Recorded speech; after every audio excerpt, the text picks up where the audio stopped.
sorry. Good morning. It's 9:30 in the morning on August 3rd. This is the open regular weekly meeting of the New Mexico Public Regulation Commission.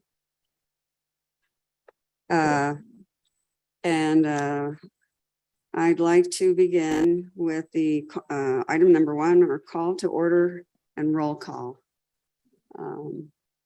Who's going to do the roll call here? Do we have Judy? Hello. Hi. Hi. Yeah. I can do the roll call. Okay. Commissioner Hall. Here. Commissioner Fishman. Here. Commissioner Vicente Aguilar. Here. Commissioner Byrd. I'm a present. Commissioner Maestas. I'm here. 5 commissioners are present. We have a quorum. Thank you, Judy. Okay, next we have on our agenda the Pledge of Allegiance. Let's see, could we have Chief of Staff give the pledge?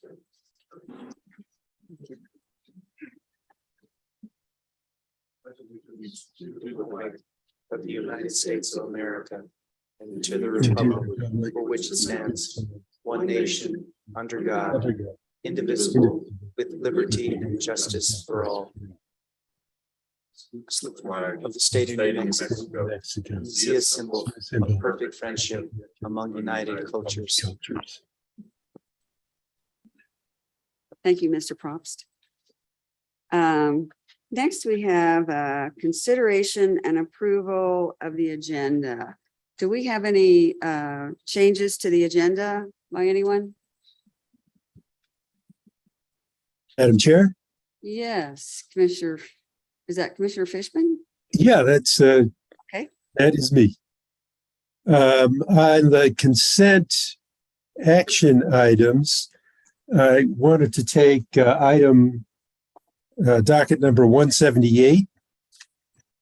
Yeah. And move that to regular action items. Okay. Do we need a motion for that? I think we do. Do you want to make that a motion? So I'll make that a motion. I think we need a little, not a lot, but a little bit of discussion on it. Okay. You want to explain why you want to do that? There's when we're considering that grid mod in the meters, I want to give some thought to what the commission needs in terms of result of that docket, in terms of how those meters are going to be used in the future and when. So I thought it'd be good to have some discussion around that. Okay, fine. Madam Chair, Yes. I'll move to approve the agenda as amended.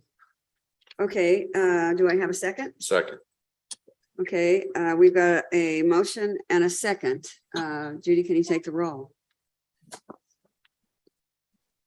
Yes. Commissioner Byrd. Aye. Commissioner Maestas. Aye. Commissioner Fishman. Aye. Commissioner Vicente Aguilar. Aye. Commissioner Hall. Aye. The agenda as amended is approved 5-0. Thank you, Judy. Okay, and let's see, now we have item number, Roman number 4, introduction of special guests. Does anybody have any special guests they want to introduce? I don't see anybody here in the room popping up, so I'll assume we have none. And next we have item number 5, public comment. Is there anybody here who would like to make public comment? Okay. Madam Chair, I have had no requests to sign up for public comment remotely. So if there are if there is nobody present in the hearing room that wants to make public comment that is signed up, then there are no public comments today. Okay, thank you very much. Okay, moving on to consideration approval of prior meeting minutes. And this pertains to minutes of July 13th, 2022. Madam Chair, this Yes, is Hans Muller again. yes, sir. I would like to note that there is a revised version of the draft minutes that I received from Mr. Boaz this morning. Okay, There was one correction to the minutes that were circulated prior, which has been corrected in the revised version. And that is, the only correction is that the draft minutes incorrectly stated that Chairman Maestas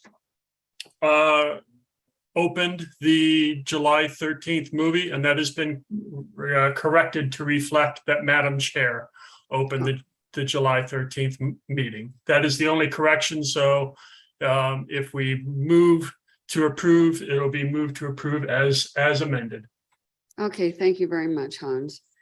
So does anybody else have any other corrections they want to make to these revised minutes? Madam Chair, Yes, Commissioner Byrd. I'll move the July 13th, 2022 open meeting minutes as amended. Okay, I've got a motion. Do I have a second? Second. Okay, we have a motion, a second. Judy, can you take the roll? Yes, Commissioner Maestas, Aye. Commissioner Byrd, Aye. Commissioner Vicente Aguilar, Aye. Commissioner Hall, Aye. Commissioner Fishman. Aye. The motion to approve prior meeting minutes of July 13th pass 5-0. Thank you, Judy. Okay, so moving on, we're at consent action items. And Judy, would you like to read those out? Yes. Transportation matters. Case number 22-00163-TN in the matter of the investigation of CNC Transport LLC, potential order assigning hearing examiner. Case number 22-00164-TREN in the matter of the investigation of JES Energy LLC, potential order approving settlement. On to utility matters. Case number 22-00177 UT in the matter of Southwestern Public Service Company's annual 2023 Renewable Energy Portfolio Procurement Plan and requested approvals therein, proposed 2023 Renewable Portfolio Standard Cost and Reconciliation Riders, application for an RPS incentive and other associated relief, potential initial order, suspending advice notices, and assigning hearing examiner. And the other case, number 22-00178, was moved from consent to regular action. Correct. Madam Chair, Yes. I'll move to Mr. approve Vice- the consent agenda as amended. Okay, Second. thank you, gentlemen. We have a motion, a second. Judy, can you take the roll? Yeah. Oh, discussion, sorry. Do we have any discussion on that? Hearing none. Judy, could you please take the roll?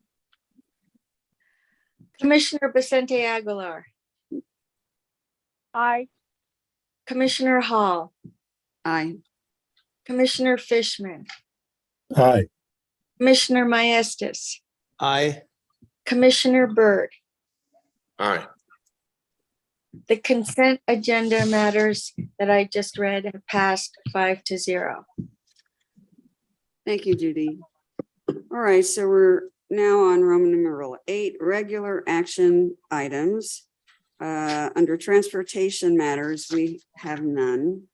So moving on to utility matters, we have case number 22-00178 UT in the matter of Southwest Public Service Company's application for authorization to implement grid modernization components that include advanced metering infrastructure and recover the associated costs through a rider, issuance of related accounting orders, and other associated relief. Judy, would you like to present this to the commission? Yes, I can do that. Yeah. This is a follow-up to a grid modernization case that SPS had previously filed. It was a case for 21-00148, which was closed based upon SPS's motion to dismiss it. But in the order, the commission on March 2nd, 2022 granted SPS's motion to dismiss and closed the docket and ordered SPS to refile the application, which they did in this case number. And in particular, the application requests authorization for SPS to acquire grid modernization components, including advanced metering infrastructure, also AMI, fault location isolation system restoration, known as FLISR, and field area network, known as FAN. SPS also requests to be able to install communication between AMI meters and customer home area network, known as HAN. SPS requests recovering its capital investment and operation and maintenance costs associated with the implementation of these programs, and it proposes a grid modernization rider. SPS requests approval of a straight line 5% depreciation rate for those previously mentioned programs.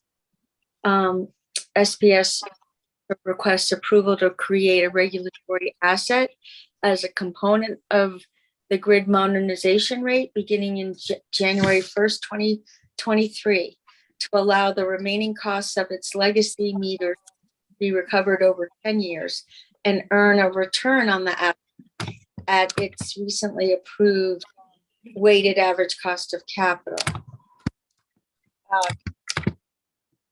In addition, SPS requests approval of revenue requirements in its initial application.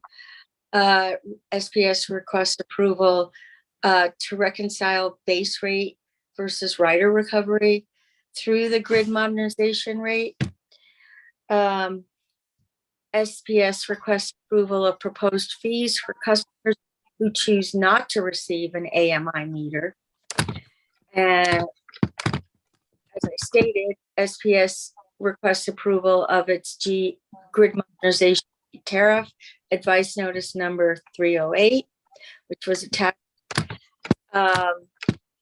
SPS requests approval of reporting criteria, and that is pretty much a summary of the application.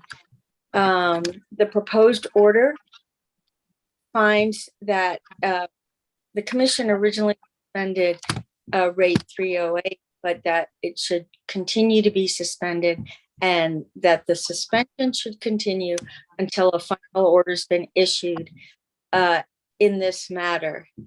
The proposed order that since advice notice 308 covers programs not yet approved by the commission, any suspension of advice notice 308 is not limited to a period of 180 days. So the proposed order would appoint Elizabeth Hurst as hearing examiner to preside over the matter, take all action necessary, conduct necessary hearings, and submit an RD to the commission containing proposed findings of fact and conclusions of law. And I stand for question. Madam Chair. Yes, Commissioner Fishman. So I was looking at this, and it's a lot of the same issues in the application that was withdrawn, and I get the outline of the issues that are likely to be raised during the hearing, but one that I think the commission needs to be looking at is how these meters are going to be used provide programs that benefit customers and how quickly that'll happen. And there's a phenomenon that's gone on around the country where advanced metering has been installed with the idea that there's going to be various demand response or rate programs or time of use rates that those meters will enable. But the promise of those programs coming to fruition oftentimes has not occurred. And as this switchover is going to have a significant impact on customer bills, I want to ensure that customer benefits quickly follow. And so I I surprised Judy and you last night. I sent some language over, and Judy, I didn't have a chance to connect with you on it this morning. But suggested some language asking that as part of this docket, the commission require that a schedule be put together and agreed to about when demand response and peak shaving pricing programs might be begun and when they might be put into place using these advanced metering capabilities. So it's not requiring anything other than the parties get together and put together some kind of schedule about when consumers can expect those benefits from installing these assets. And with that, I'll just open it for discussion. My fellow commissioners, does anybody have any discussion comments to make or questions for Commissioner Fishman? And Judy, by the way, one of the things I wanted to ask you is there any procedural issue that's associated with my request about including that in the order? No, we can include that in the order and direct the hearing examiner to ensure that your requests are implemented.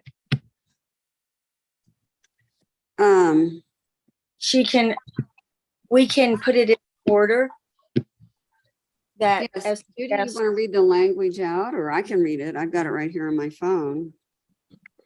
Shall I read it? the language that was sent to me. Yes, let me get it. Hold on. Okay.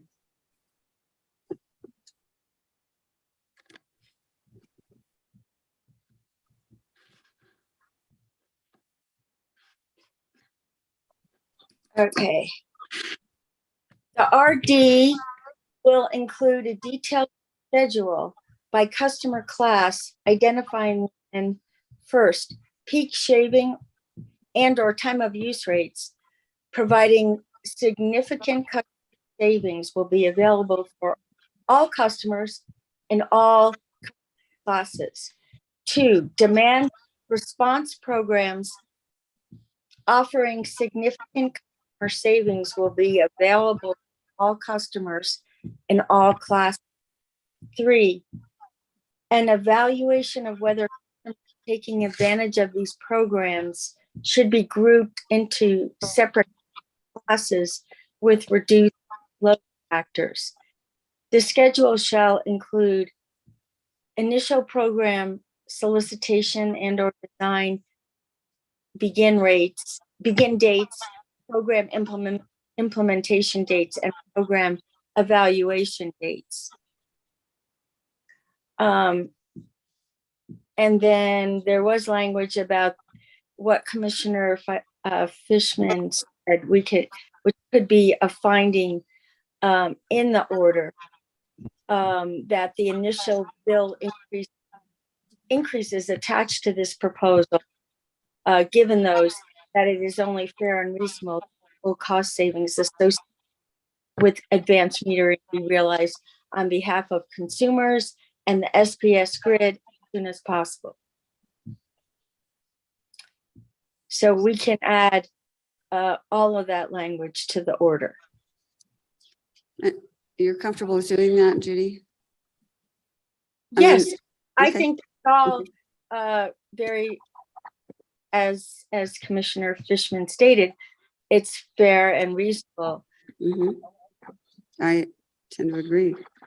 Okay, Madam Chair. yes, Vice Chair Maestas. Yeah, Judy, I was wondering, when there's a kind of a retrofit or a replacement of legacy meters, it could likely be done in phases.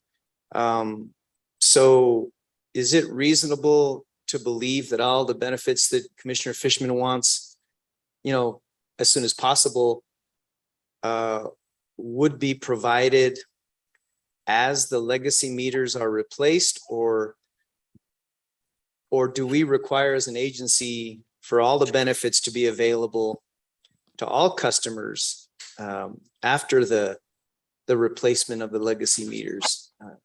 So will benefits be phased along with the replacement of legacy meters is what I'm asking. I think that's one of the questions that Commissioner Fishman wants answered. Is that correct, Commissioner Fishman? Yeah, I think Commissioner Maestas raises a great question, and I don't know what all the factors are that limit implementation or might be, but I would hope that as part of that schedule that that issue is addressed.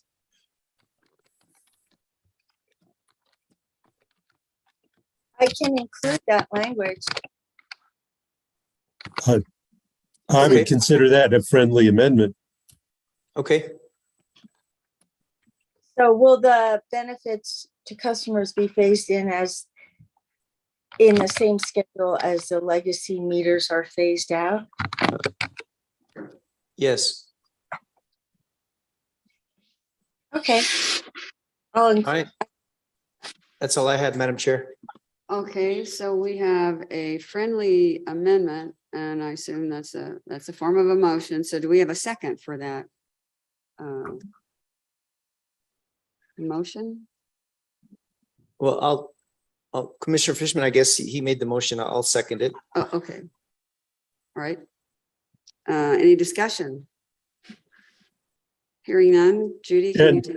And Yes. officially, I'm not sure I did make a motion, but officially I do make a motion now for the record. Okay. All right. Any discussion? Hearing none, Judy, can you take the roll? Yes. Commissioner Hall, Aye. Commissioner Vicente Aguilar, Aye. Commissioner Byrd, Sure. Commissioner Maestas, Aye. Commissioner Fishman. Sure, and I. The proposed order as amended by Commissioners Fishman and Maestas is approved 5-0. Okay, thank you, Judy. So our next agenda case is Roman numeral 8, item B, number, it's 22 00155 UT in the matter of Southwestern Public Service Company's advice notice number 303. It's a potential initial order assigning hearing examiner and suspending rate. Ms. Amer, would you like to present this case? Yes, Madam Chair, members of the commission, this matter before you on an advice that was number 303 filed by Southwestern Public Service Company on May 17th, 2022, proposing that a standby service rider would go into effect on or before June 16th, 2022. The reason for the advice notice was stated in an affidavit of Mr. Luth, stating that SPS was required to file the advice notice due to page 6 of the certification of stipulation that was approved by the commission in February of this year in the SPS rate case 20-00238. And what the certification of stipulation stated that the commission adopted was SPS agrees to file a standby rate tariff within 90 days of receiving a final order case, including a standby tariff that's appropriate for solar generation facility, for a solar generation facility. SPS will connect with interested parties designing that tariff. And Mr. Luth stated that this requirement of the stipulation arose in the rate case 20-00238, and was recommended by the New Mexico Large Customer Group, which was interested in the installation of large on-site solar facility to serve portions of their loads. And the New Mexico Large Customer Group believed that SPS's capacity and power supplied under its standard general service is unsuitable for partial requirement service.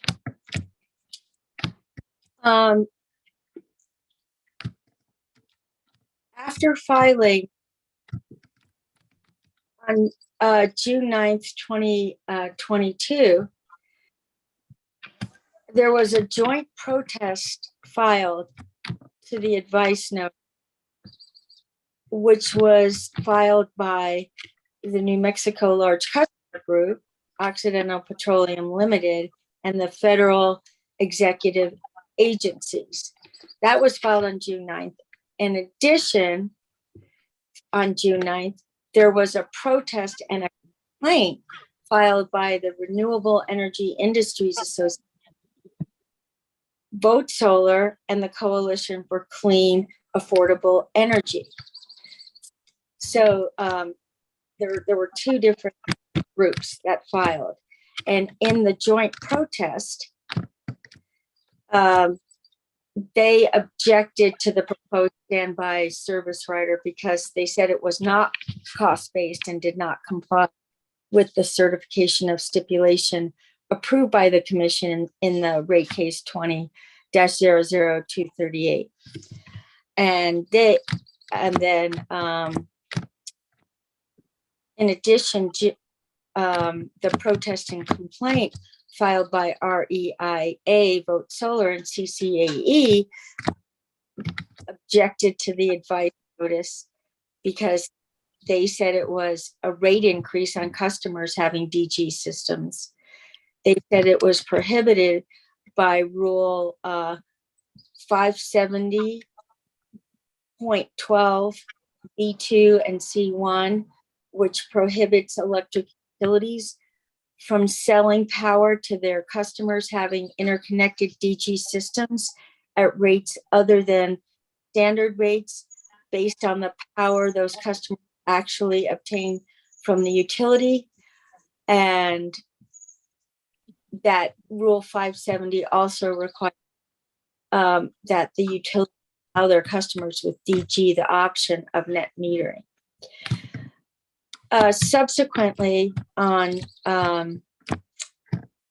SDS on June 14th did file a response.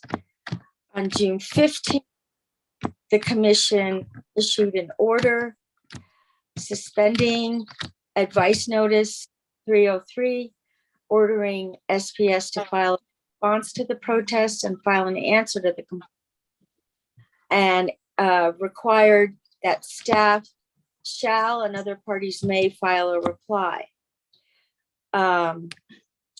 SPS filed its response and disagreed that with all the parties that the proposed tariff is actually based, is supported by evidence, is in compliance with the rules. And their response goes through a variety of things, and I can go through it into more if you'd like me. But they assert that the complaint should be dismissed because of lack of probable cause. And they request that the commission dismiss the complaint and the protest. However, they do state that they do not object to the commission granting further proceedings on the merits of the proposed tariff, or in the alternative, requesting the commission defer consideration of the proposed tariff until SPS files its rate case, and to be filed in the late fall of this year.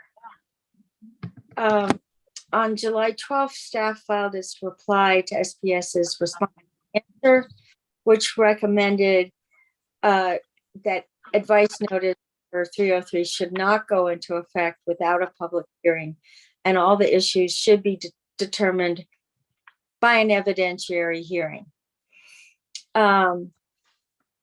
Staff recommended that the issue be incorporated in SPS's upcoming rate case.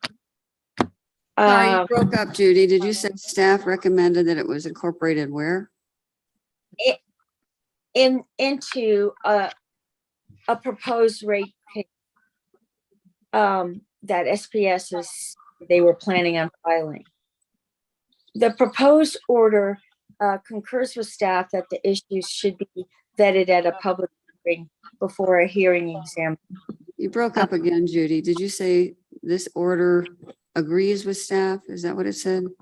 Well, it agrees with staff that there should be a public hearing before a hearing examiner, but that it should occur now, not when the rate case is filed. And therefore, the proposed order would assign Elizabeth Hurst as the hearing examiner to issue a recommended decision determining whether the proposed tariff results in fair, just, and reasonable rates, and whether or not it complies with the terms of the stipulation entered into in case number 20-0088, and whether the complaint should be dismissed with or without prejudice. And I stand for question. Any commissioners? Judy? Questions? Is that a question? Commissioner Hall, Yes. Judy, you're breaking up an awful lot. Is there any alternative sound you can? What I'll try to do is I'll turn off the video. I don't know if that works any better. Is that better? For the last two sentences, yeah. Okay. We'll see. All right. Do you have a question, Commissioner Fishman, or was that it? Yeah, I have a question. This does seem to be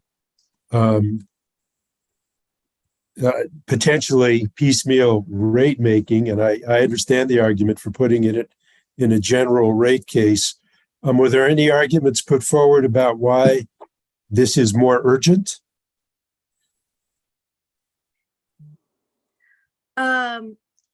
Well, according to the stipulation, it was to be filed in 90 days. And so this Okay. is a leftover issue from Okay. that. It sounded, when you read the stipulation, it sounded as if it wasn't going to be an issue, but now it is. It's as if it's a remaining issue from that rate case. But that being said, I agree that it could just remain suspended and wait to be determined as part of their upcoming rate case. And that's the reason I put this on the agenda, so that the commission could make that decision. I think that it could be either done the way that the proposed order is, or it could be postponed. So, Madam Chair, Yeah. Judy, another question. It does seem to me that a separate docket here is creating a lot of duplicate work, and that to fully consider this issue, it really should be put into the context of a full rate case. Tell me the counter arguments to that, and what else I should be thinking about.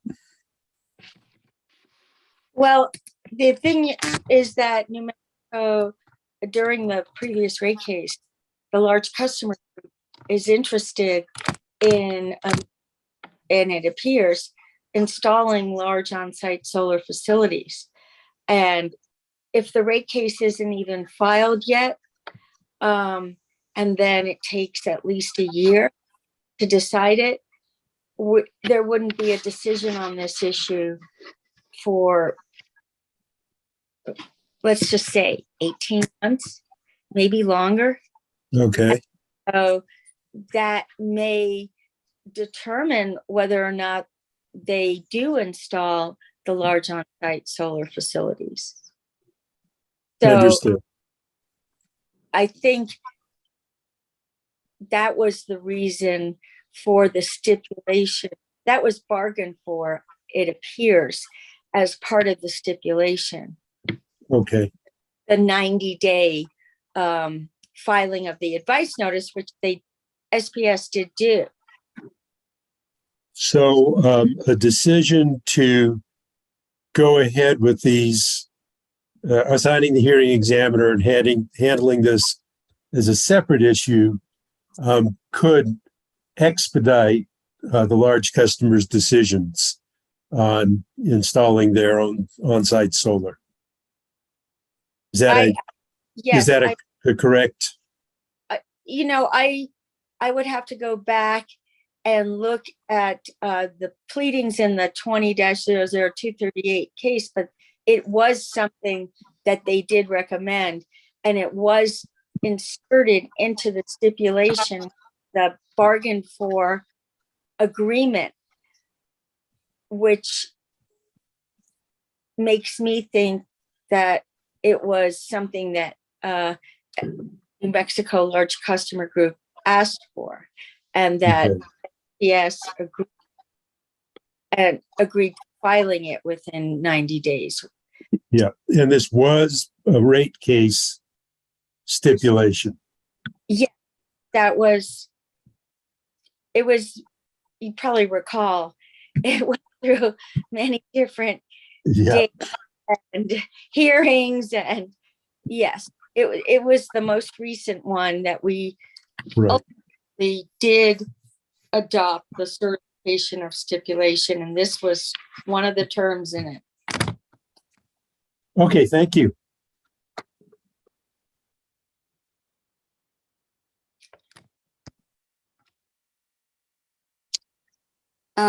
Do any other commissioners have any comments on this choice we have before us?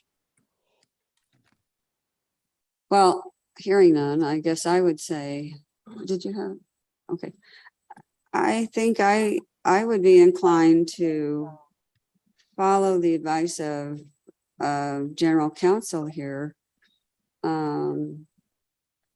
simply because, well, for several reasons, this issue has been raised about the validity of the standby provision by complainants. So we have a complaint before us from that group of entities.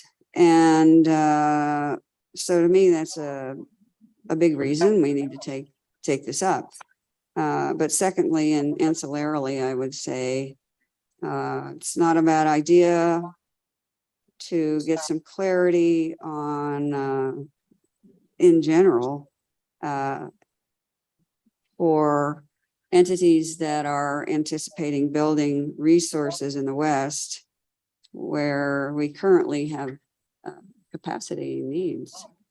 So, under our current resource adequacy circumstances in the West. So, but that's ancillary to the main issue, which is there's a complaint filed on this. So my particular position is that we approve this. Commissioner Fishman, do you have any thoughts about that? Do you agree? No, I would move the order. I'm fine with that. Fine, okay, I'll second it. Any discussion? Madam Chair, Yes. just a few typos. Under paragraph A in the decretal paragraphs, the last sentence in paragraph A, there's decision mentioned twice. Yeah, I was just looking at that. Thank you, Commissioner. And then the first sentence in paragraph B, I think this was written before the hearing examiner was designated. So maybe if that can read, the hearing examiner shall issue a procedural order at her earliest convenience. Yes, thank you. Okay, that's all I had, Madam Chair. Thank you, Vice Chair. Estes. Okay, let's see. So we have a motion and a second. Any more discussion by anybody? All right, I think we're ready for a vote. Judy, you want to take the roll? Yes, Commissioner Hall, Aye. Commissioner Vicente Aguilar, Aye. Commissioner Maestas, Aye. Commissioner Byrd, Aye. Commissioner Fishman. Aye. The proposed order passes 5-0. Thank you, Judy. Let's see. Next on the agenda, we have item number 6. It's case number 20-00170-UT. It's in the matter of potential amendments to the commission's rule concerning institutional operator service providers pursuant to 17.11.28 New Mexico Administrative Code. And we're considering a potential order regarding staff's petition to open a rulemaking docket and for issuance of a notice of proposed rulemaking. And Russell Fisk is the OGC attorney assigned to this. Russell, are you able to present this now? Yes, Madam Chair, Commissioner, sorry, I had a connectivity issue earlier. Can you hear me? Yes. Yes. Okay, Yes. excellent. All right, so this rule 171128 is the commission's rule that applies to telecom providers who provide service to incarcerated people in the state. That includes people in jails and people in prisons. The commission has had a rule for what we call IOSPs, institutional operators, service providers, but it hasn't amended it since 2013. You may recall back in 2020, Commissioner Fishman had raised this rule as something that we need to look into because there had been a few dockets that had been open for many years. In fact, there was one going back to 2007. that's just a little background. What we ended up doing in 2020 was closing those dockets. The commission closed those earlier dockets and opened this rulemaking docket on August 26, 2020. And you may have noticed I had an error in the memo and in the order and in the NOPR that carried over that said August 26, 2022 was when the commission issued its initial order opening this docket. That was August 26, 2020. So I've corrected that, and any other dates that were in the order or memo or NOPR that still have that 2022 date on them, except for those that are actually happening now in 2022. So the commission issued an initial order opening this docket, and for the purpose of considering amendments to the IOSP rule. And the commission ordered staff to confer with all the potentially affected IOSPs, which I think is all the IOSPs operating in the state, and conduct an initial workshop no later than October of that year, 2020. Since then, staff has conferred with IOSPs. They've held, I believe, 2 workshops, and they've also had a lot of communications in between those workshops and following upon the second workshop.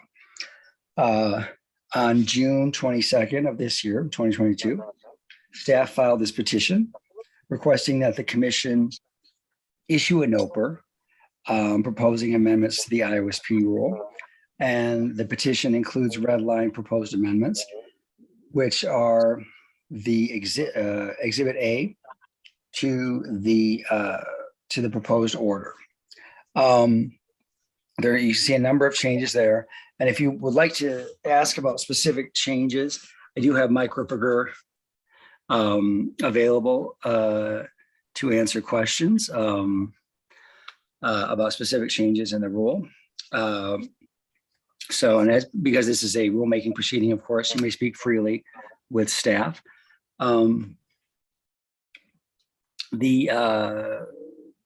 It's pretty straightforward, I guess, in that sense. Staff stated that participants in the workshops made proposals for amendments and had an opportunity to provide comments. This is all the informal part of the proceeding, of course. So this NOPR would set a schedule for the formal part of the proceeding. This NOPR would be the NOPR, which is exhibit B to the order, would be published in the New Mexico Register beginning the formal comment period. I've set a schedule with written initial comments due no later than September 30th. That gives a little extra time.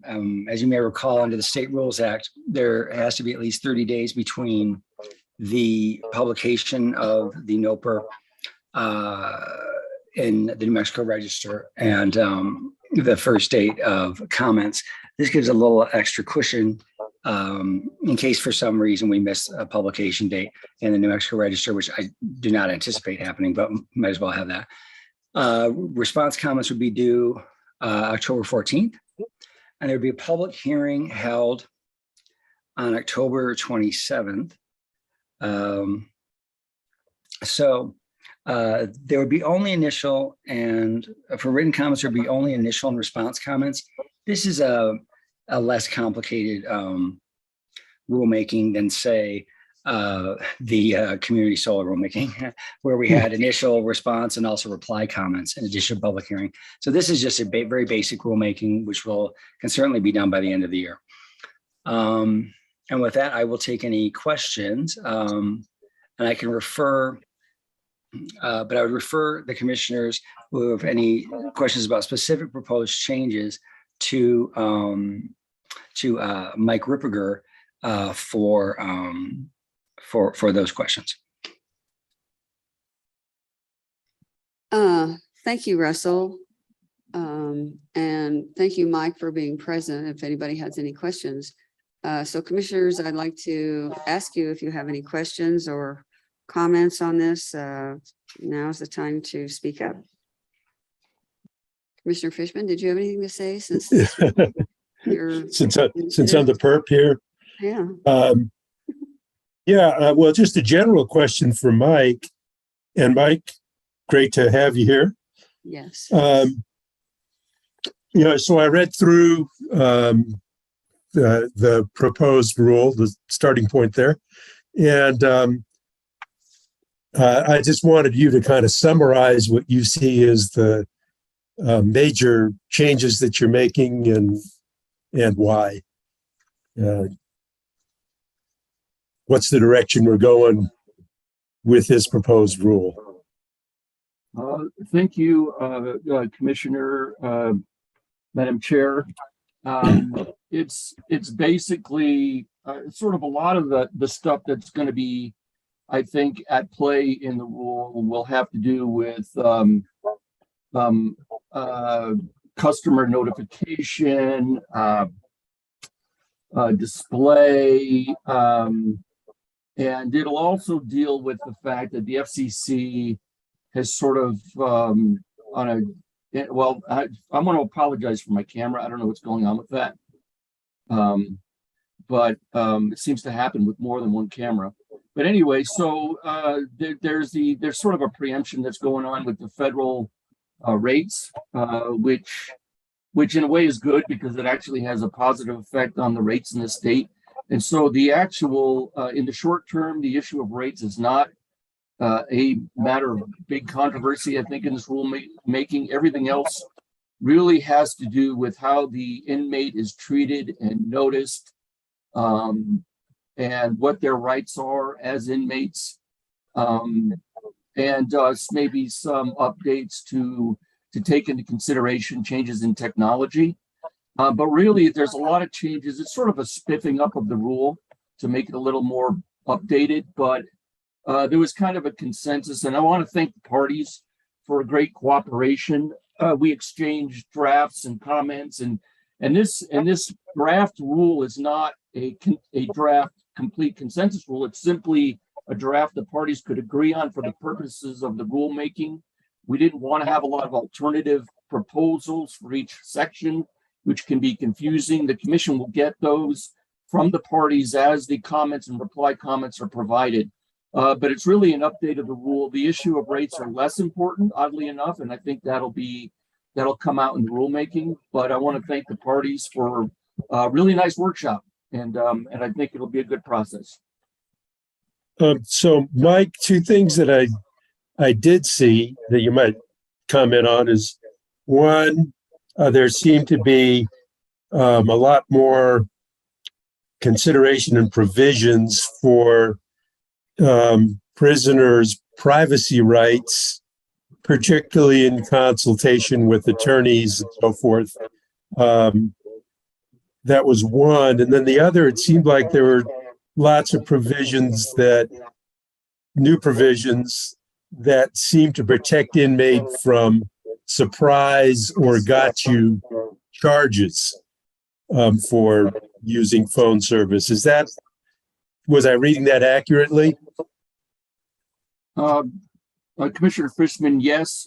There's been some developments, I think, on the IOSP side that's been recognized both nationally and federally that protects inmates some more. I also want to say that although the commission directed us to work with IOSPs, we did bring in anybody that we knew would be interested. And so the Prison Policy Project and New Mexico Criminal Defense Lawyers Association participated, and it was a very good process. Everyone worked amicably. We discussed provisions, but it's important to note this draft that's being circulated is not anyone's draft.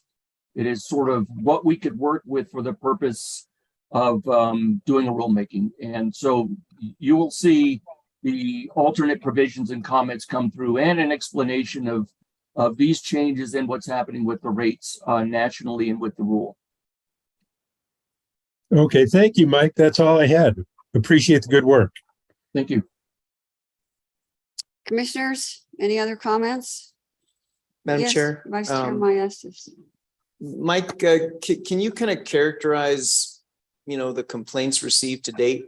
It seems like we are bolstering the complaint process and the due process, but are they prevalent? What's been the top complaints? What's the volume of complaints, if any? Madam Chair, Commissioner Maestas, I've seen a few come through. The complaints that tend to come through are unfortunately the inmates.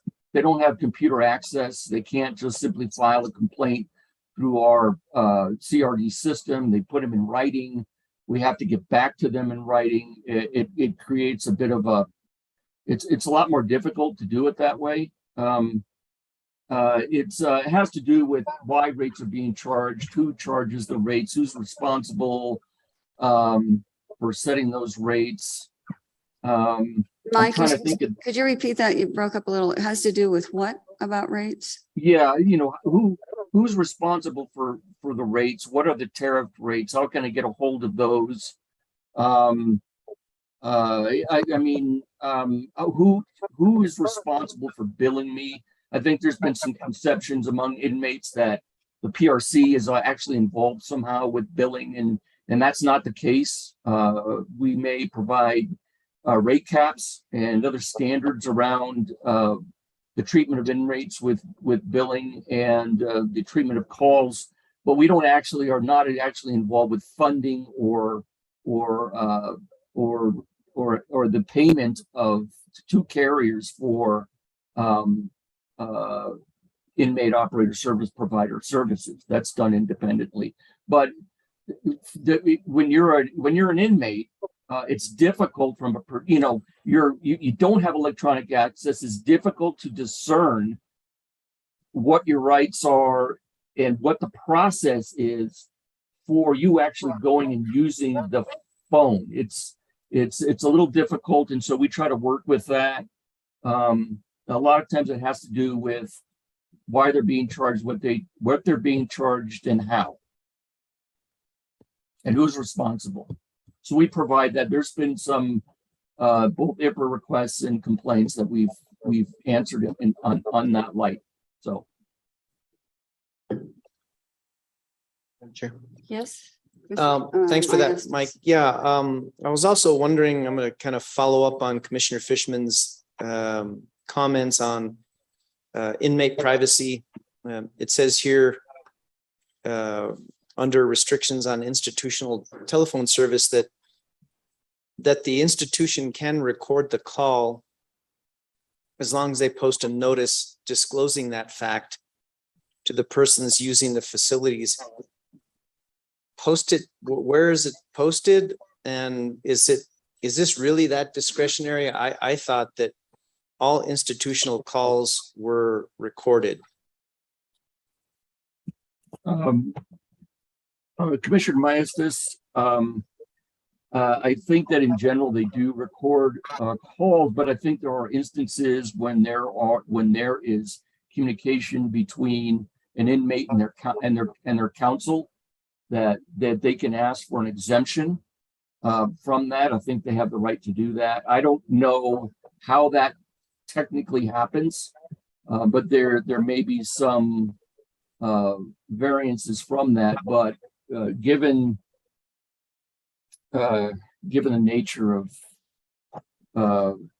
the inmate and the facility, they have a lot of safeguards when it comes to the communications that come to and from the institution.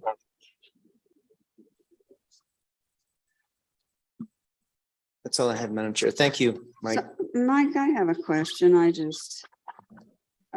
It just popped into my head from looking at this language here. In the same paragraph, 17.11.28.16, the first sentence of that paragraph, well, this paragraph is titled Restrictions on Institutional Telephone Service. It says operators of correctional institutions have the authority to limit or deny access to institutional phone telephones at times and in circumstances deemed proper by the correctional institution. And so you look at the definition of correctional institution. I was just wondering who makes that decision, and the correctional institution definition says, it means a jail or a prison. It doesn't identify an individual for purposes of that sentence. Do you have any insight into this provision. It seems like, you know, anybody in the institution can make that decision at any time, which to me sort of inserts a certain amount of arbitrariness, may be appropriate under prison circumstances. I don't know, but do you know anything about that? Madam Chair, I know that there are circumstances where they may want to just not have anybody use any phones at all. If there's a lockdown or prison riot or something happens, I see. they may have lockdowns. But you know, I can understand the trepidation around this kind of latitude that they may have, where they may want to single out certain inmates or certain circumstances where they're being denied their rights to a phone call. There are anti-discrimination provisions, I think, in 2816. Yeah. But that's, you know, there's, in other words, just because they're there doesn't mean that there aren't circumstances that somehow circumvent that situation. There are definitions in here for consumer, the person who pays the call and the person who uses the phone. I think that those have been separated out in the rule. But you know, there is room, there may be room in order to where you think you may have protections under the language in the rule, and maybe that language can be tuned up or improved to provide protections that you're talking about. Okay. Commissioner Hawk, Yes. Madam Chair, can I add something to that answer? I'd appreciate it, Russell. Thanks. Yes, I think you know, what Mike said makes sense, but to get to, I think, more specifically what you were asking, because there you said that there's no specific person within or position within the institution, the facility that's identified there. That's because the rule is allowing for that institution to whatever jail or prison is at issue in any particular instance is acknowledging their authority at particular times. And it doesn't identify any particular person because it would just be, that would be as per how that authority is delegated within the institution. Yeah, So I agree. I agree. I agree. And that is what I was kind of alluding to when I said, you know, it might be a good way to phrase it, given that it's a prison situation and they're notoriously understaffed in New Mexico. But we have a comment from Vice Chair Maestas. Yes, thank you, Madam Chair. You know, Mike, I guess I'm still stuck on this verification of exemption from recording in recognition of the privacy between the incarcerated person and their legal counsel. There's really no specific discussion on what verification entails. Is that described elsewhere in this rule? And I'm referring to the last sentence under 17112860.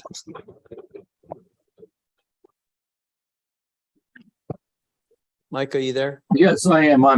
I'm catching up to the language.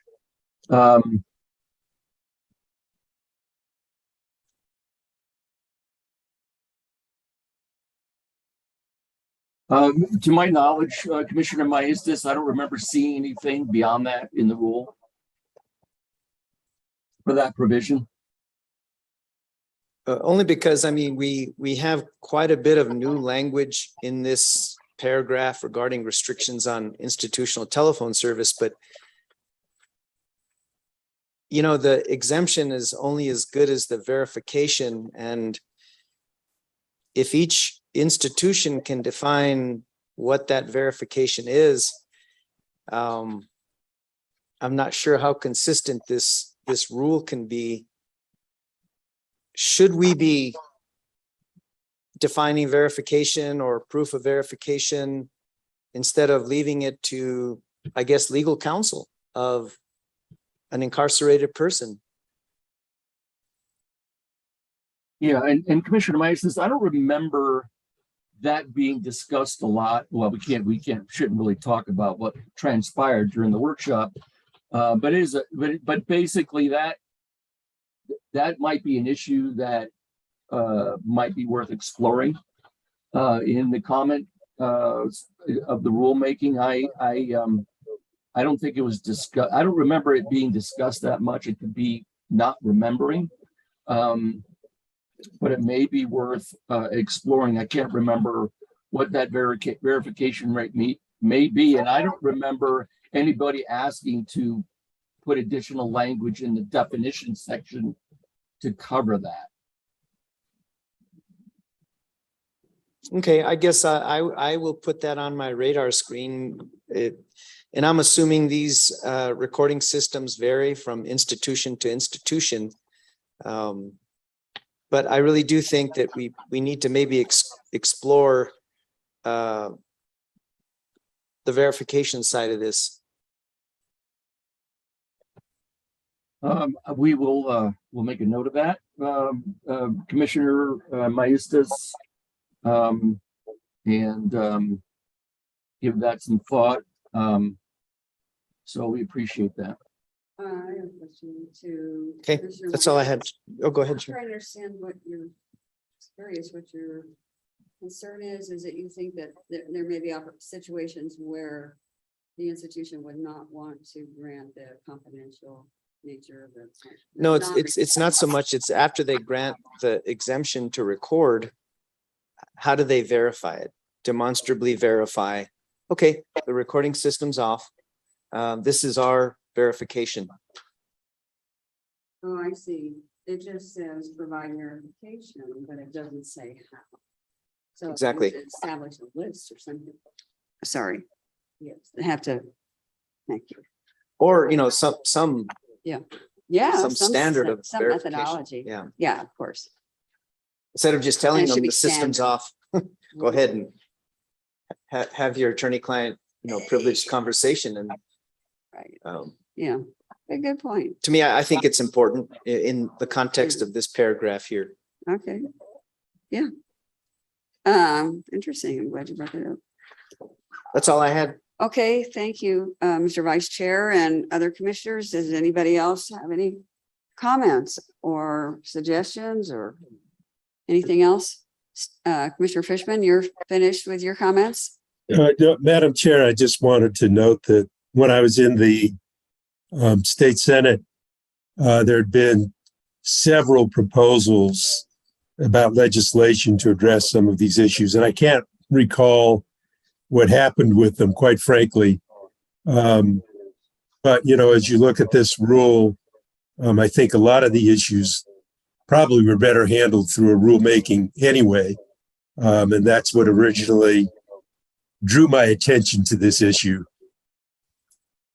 Well, I'm glad. Thank you. I'm glad that our agency was able to benefit from your prior experience, Commissioner. And I mean that. I'm not making a joke. Okay. Even if it was the legislature, huh? Well, I think that's really helpful personally. So I don't recall, did you already make a motion, Commissioner Fishman, or not to move the order? No, Okay. but I will. I think we're finished with discussion, so I'd like to entertain a motion. I will make a motion Okay, to so, move the order. all right, we got a motion and a second. Judy, can you take the roll call?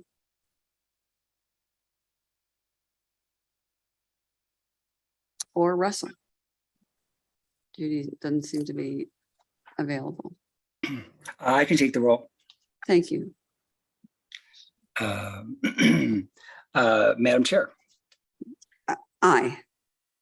Commissioner Fishman, Aye. Commissioner Vicente Aguilar, Aye. Commissioner Byrd, All right. and Commissioner Maestas. Aye. Madam Chair, the vote is unanimous, 5-0, to adopt the proposed order with the revisions that I discussed with regard to the date. Thank you, Russell. So we are finished with our cases. Now we're coming to our communication part of the agenda. Roman numeral 9. Do we have any communications with Chief of Staff? And I see him sitting down, so I think there must be. Welcome this morning. Good Thank you, morning. Madam Chair. It's nice to see you. Nice to see you. And it's nice to see that we have a quorum this morning. My guess is that's the first time in almost 2.5 years. Maybe so. Hard to believe, huh? Mm. But it's very nice to see all three of you and Commissioner Vicente Aguilar and Commissioner Fishman, you as well. Madam Chair, I only have one thing I wanted to highlight or note this morning, and I think the commission is probably aware of this, but we finally have a signed and executed contract for our community solar program with Incline Inc.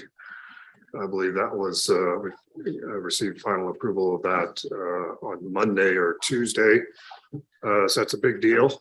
It's been, I don't need to tell you, it's been a long and winding road. I want to thank Madam Chair, in particular, of course, Commissioner Maestas for his leadership on this, but also Christopher Hall for his hard work, Art O'Donnell as well, and from the administrative side, Renata.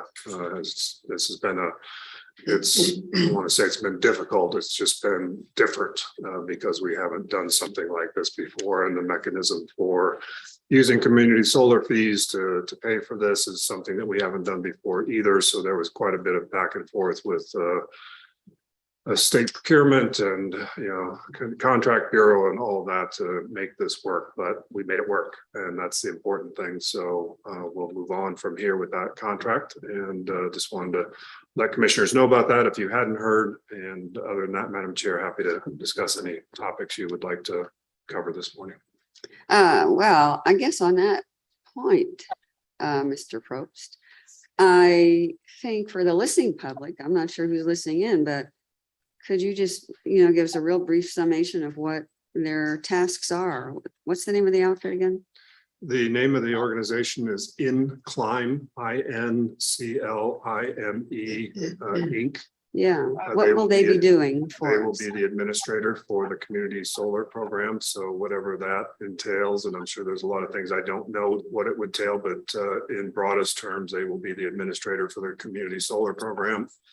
I believe the next step is to issue an RFP. We're not quite sure when that will, it's still a little bit early. As I said, I think we've got the executed contract on Monday. So it's a little early to determine, to say much about what that format, that RFP will take, but that I think that's the next major step, but they will be administering the program for us. Well, that's welcome news. That's really good. Thanks so much. And that's it? That's it. Okay, super. Madam Chair, Yes. on the issue of, thank you for announcing that. Yeah, we're really excited about awarding this contract to the third-party administrator. One thing that became apparent in this particular procurement in that we may have to raise the fees, but we chose not to go back to the rule at this point. So we either raise the fees or go to the legislature and ask if we can retain more than $500,000 in fees. And so I think that's going to be a decision that would need to be made, perhaps not this fiscal year, but certainly by the next one. So this is great. This is great news. And one thing that we did do as a part of the effort was we hired a different consultant to develop the RFP materials. So all the RFP materials are ready. All the administrator has to do is oversee the primary RFP to solicit community solar projects. But RFP materials, scoring criteria, everything's all done.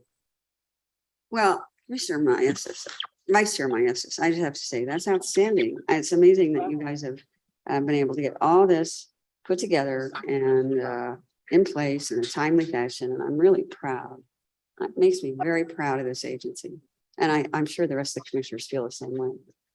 It definitely was a team effort, and Renata really was instrumental in, keeping us between the lines in procurement. She was incredible. She really knows her stuff. So it definitely was a team effort. Oh, wow. Thank you very much for your leadership and everybody's join the efforts. So thank you very much. Okay, I think then we could move on to communications with general counsel. Judy, if you're here, are you here? Or Russell, are you going to present? Yeah, I'm here, but Russell's going to take over. I was discussing a case at previously. Madam Chair, I'm taking over only to say we don't have any communications. Right. Okay. it. Okay, great. Well, Russell, don't go away because I'm going to talk about something in communications with commissioners that you were part of as well. Yes, So absolutely, I Madam guess Chair. we'll move on to item number 9, communications with commissioners. And one thing I wanted to mention was that Russell and I did have a Zoom meeting with Rebecca Rouse, Deputy Secretary, I believe, at MNERD. And Russell, help me here. I don't remember what particular area that she's a deputy over. Do we have that information? I thought there was something connected to her title. Yes, Madam Chair, we had addressed the letter to the commission's letter to NMED to the Stephanie Stringer, who was the Deputy Secretary of Operations. But the response in our discussion was with Rebecca Roos, who is the Deputy Secretary of Administration. And I think they've divided, those titles themselves don't tell you a lot with regard to why we were sending it to the wrong person. I think they've divided between themselves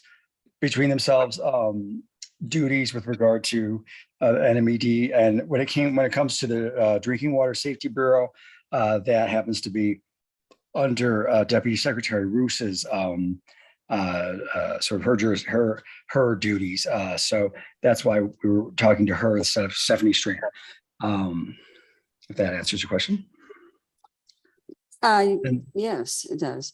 And in any case, what we discussed was the issue of failing, well, particularly this ROSA joint ventures water matter, and that we were reaching out to her and she was to their agency. And, they were very interested in responding. They had the same impression of water companies that they had been regulating and were very concerned. It was really just a preliminary meeting in order to map out subsequent meetings. And so we didn't talk details, but the good takeaway was that they really do want to work with us. They're very glad to know how much we do in connection with water companies. They weren't really aware of the extent of our authority over them and our ability to maybe create solutions.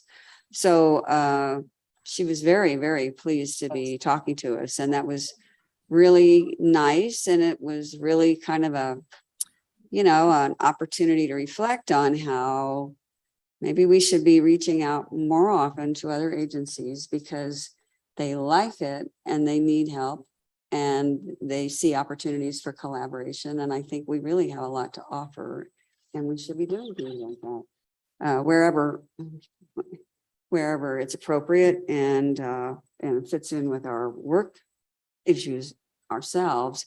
But it was really a kind of a gratifying experience in that sense.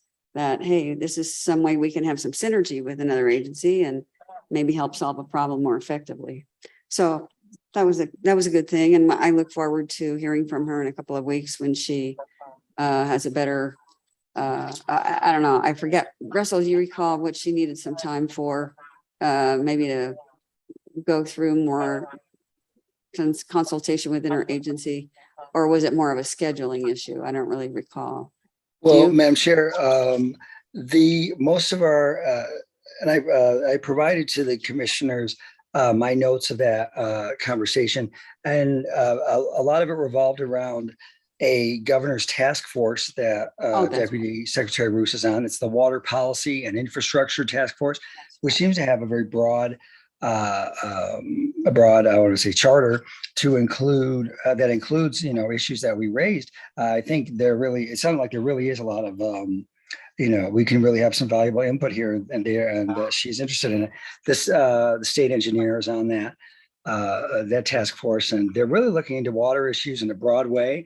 And so, we brought up, they're working on a 50-year water plan. So of course, they're looking at conservation issues and development and all of that.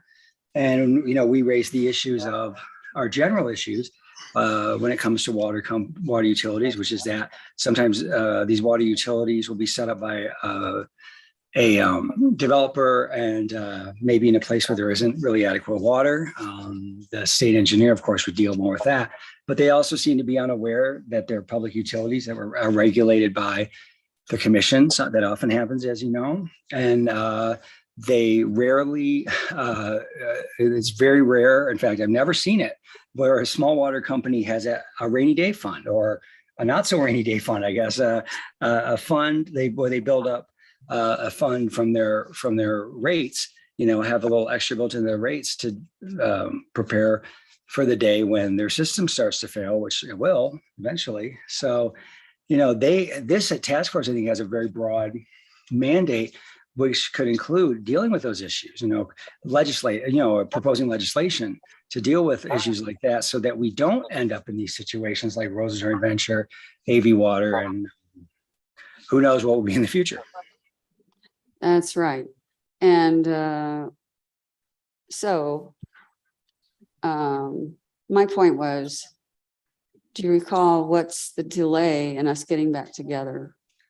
There's a task force meeting on August 1st. August 1st. So on Monday. And Deputy Secretary Ruth said she will be considering, and I don't know if she proposes at that meeting, the potential creation of a water infrastructure work group. Water infrastructure is is in the name of the task force overall, but a work group that would specialize in the area of aging water infrastructure, developers, et cetera. So we should be back on track, or in contact with Deputy Secretary Roos. She said the third week of August starts to open up for her.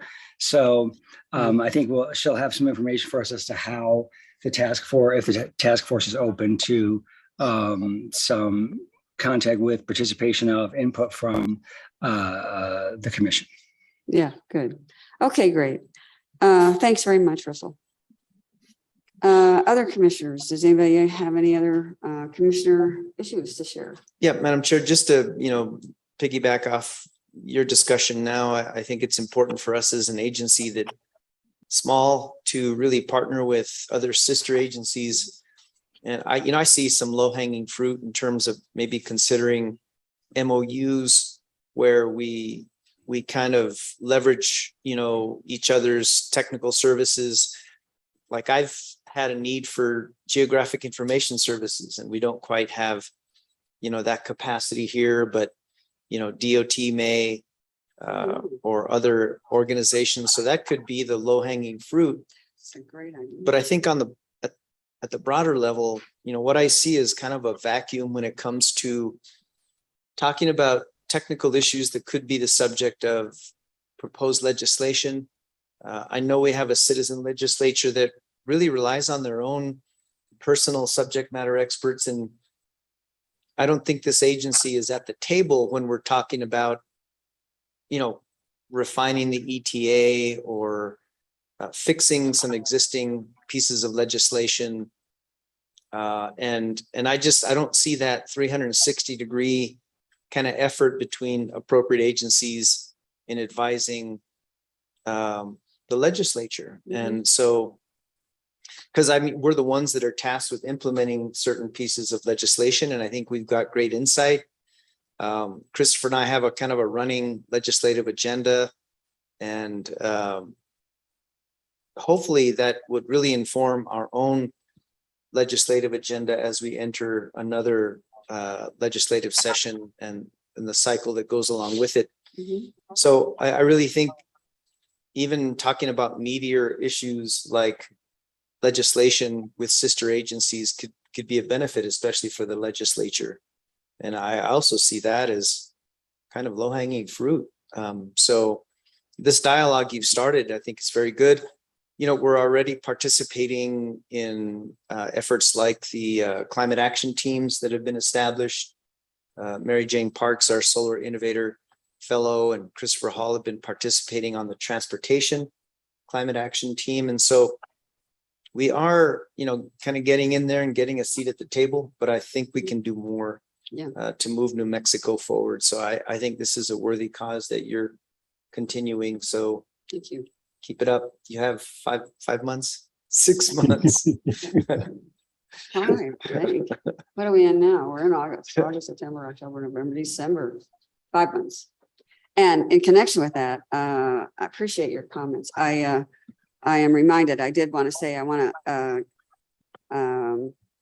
bring back the work plan. We looked and weren't able to find quite the right kind of interactive tool that we wanted to be able to find for the timeline, but we're going to create something out of my office and hopefully bring it back next week. And, you know, the efforts of your office are to, you know, keeping a running, I guess, a list or whatever of your interest in affecting legislation, I think is something that we should maybe even put on the work plan. If you want to put it on the work plan, I think it would be maybe a good issue for the agency to have as an item on the work plan, even in this short period of time, because I believe interim committees are still meeting, and we might, if we look at this as part of our work, then we can identify what issues we might want to be able to suggest to the legislature, but we have to, you know, treat it as if it's part of our work plan. So, I mean, I'd welcome you adding that. And this is also a request to other people who are listening, who, if they have any other additions or amendments to the information they provided for the work plan, please get them into my office as soon as possible to Colin Gillespie. Thanks very much on that. Madam Chair, just before I yield the floor. Yes. You know, we as a commission, you know, created this Commissioner Advisory Services Group. We have John Olmsted, yes, who's already on board. And I want folks out there to know that, you know, we've taken concrete steps to bolster the technical advisory services on the commission side or advisory side. We still have 2 other positions that we've not filled, an economist and an engineer position. And I'd like to see us fill those positions despite the circumstances regarding our brief tenure. But I think it's important for us to periodically hear from these technical advisory services members. And John Olmsted has agreed to provide a brief summary of his work. So I'm willing to maybe have him do that at the end after you go around the table. And maybe we can briefly hear from John to tell us what he's been doing without getting into any details in the cases. So that's essentially part of communications with commissioners.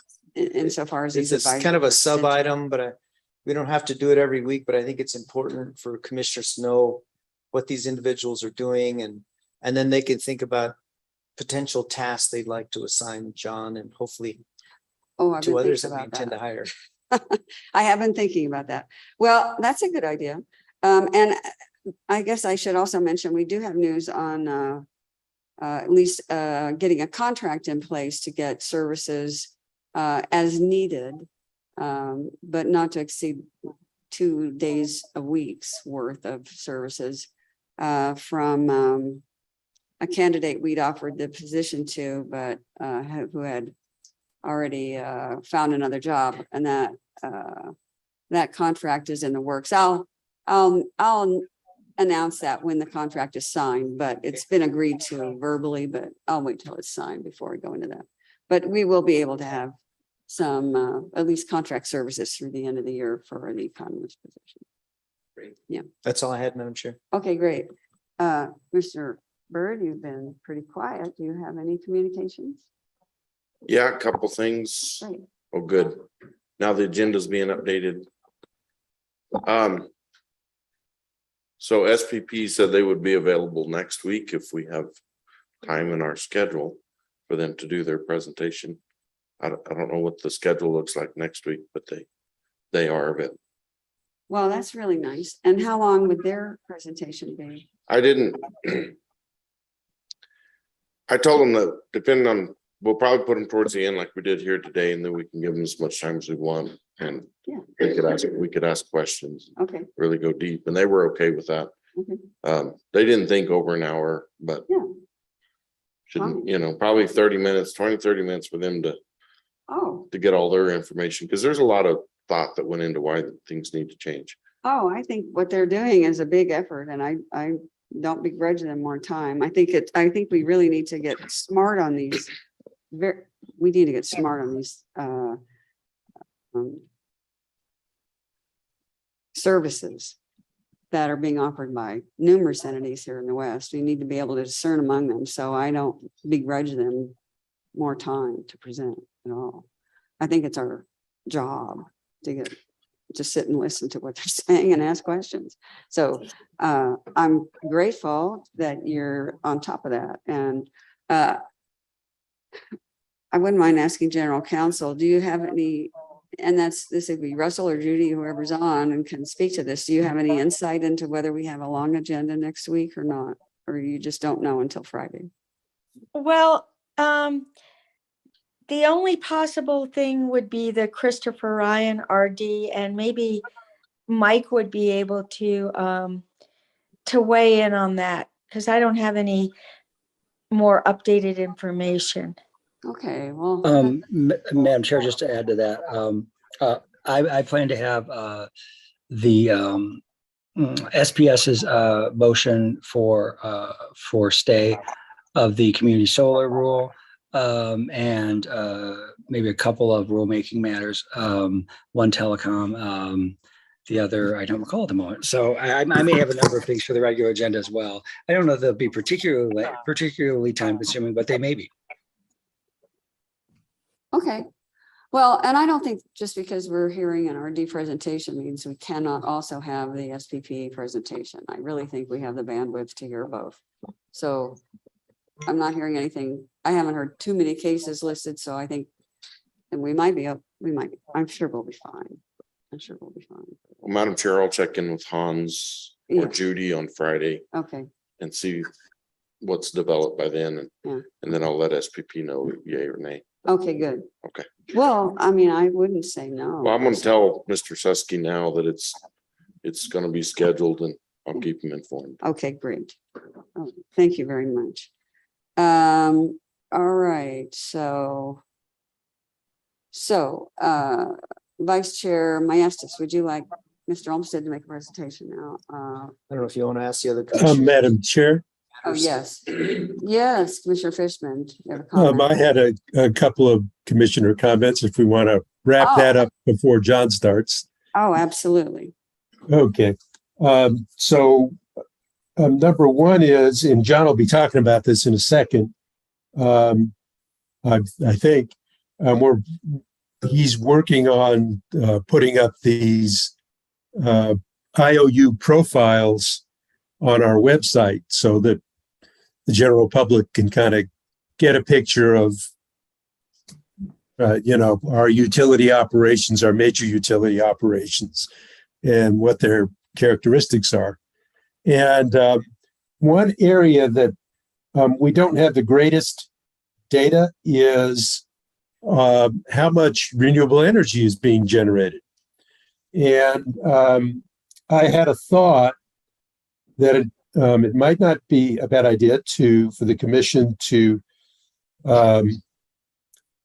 get that information by putting out an order to those utilities to periodically update us on what percentage of their generation was renewable energy for the prior month or the prior quarter.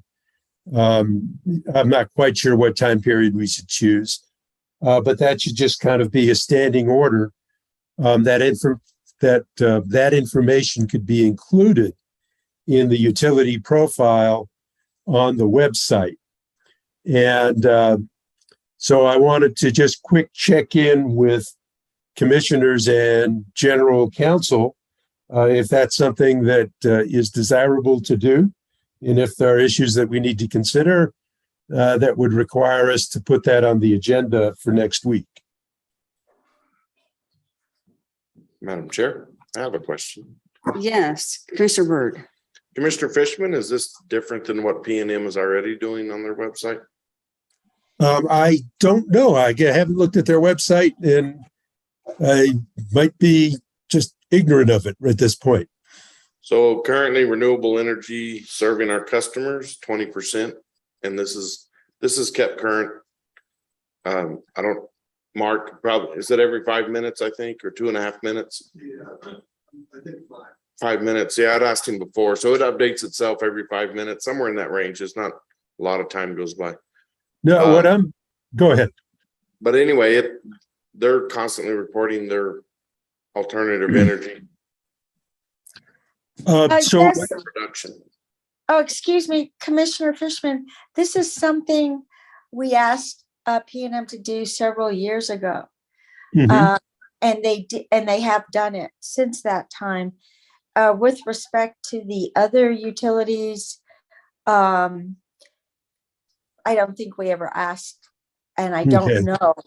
Personally, I have no knowledge whether they've done it voluntarily or not. So my thought is that this wouldn't be minute to minute. It would be at the end of a time period of 30 days, or it could be a quarterly 90 days, is that you look at the total generation over that period and the percent of that total generation over that period that was renewables. And so that would give people a kind of a better big picture look at where we stand. So that's where my thinking was headed there.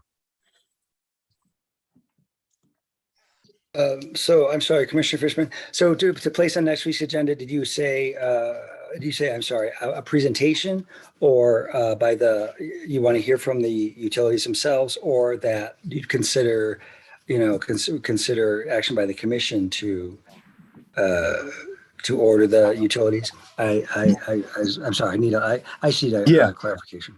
So it would be an action by the commission requiring that information, and that in the meantime we draw up a specific proposal that would define that information. Is it, so Commissioner Byrd raised the minute-to-minute information that's on the website. I think from a public perspective, they're going to want some information that's more generalized and more global, and that we put together a specific proposal for what that would be. Commissioner Fishman, it would be good for staff to investigate whether or not the utilities already file some sort of information like that. There are two places that I'm thinking that they may already file at least yearly information. I don't know whether it's broken down into monthly, but Okay. in one of their annual RPS cases, they file a report. So it might be included in that report. And then in each of their IRP cases, they also might include that information. So I think it would be helpful to have staff or an advisory staff member do some research prior. So maybe 2 weeks Okay, away. that's fine. That's fine. And John, John can follow up with staff on that as well. And if we already have that information there, that's terrific. Let's use it. So anyway, John, there's some clarification about how you might follow up and get some of that information that might already be existing. Okay, Commissioner Fishman, thanks very much for that. That's a very interesting piece of information, and I like to I like the idea of just knowing the status from various entities. And I think it belongs in the profile that goes up on the website of each of the utilities. Yeah. I think it's something the public is very interested in, and it's a key piece that's missing right now. Yeah. Madam Chair. Okay. Yes, Mr. Murray. So I want to add to it. And the reason I see, I guess I get the benefit of seeing it through the Southwest Power Pool. That data is being collected. But anyway, currently on the SPP website, they actually break it down by fuel source. And at noon today, which was 10, 12 minutes ago now, I could refresh it, but I don't want to right now. Anyway, so coal was at 36.5%. This is meeting customer demand. Hydro at 3%, natural gas 29.8%, nuclear 4.1%, solar measly 0.5%, waste disposal even more insignificant, wind 25.8%, and then other 0.05%, which batteries fall into that right now. Anyway, so SPP also puts it on their website, spp.org, and you can see what's going on. That's in the footprint, of course, but they're collecting data for all the utilities, which mean all the utilities know what they're generating. Mm-hmm. Thank you, Commissioner Fishman. Thank you, Madam Chair. Okay. Oh, Commissioner Byrd, just as a clarification though, do you have any issue with posting that summary information on the profile on our website? I don't, but there's the attorneys made, is it proprietary to anybody else's? Would we have, that kind of information? But no, I don't care if we post it. It'd be nice if it was all consolidated on our website. Then I can just go there.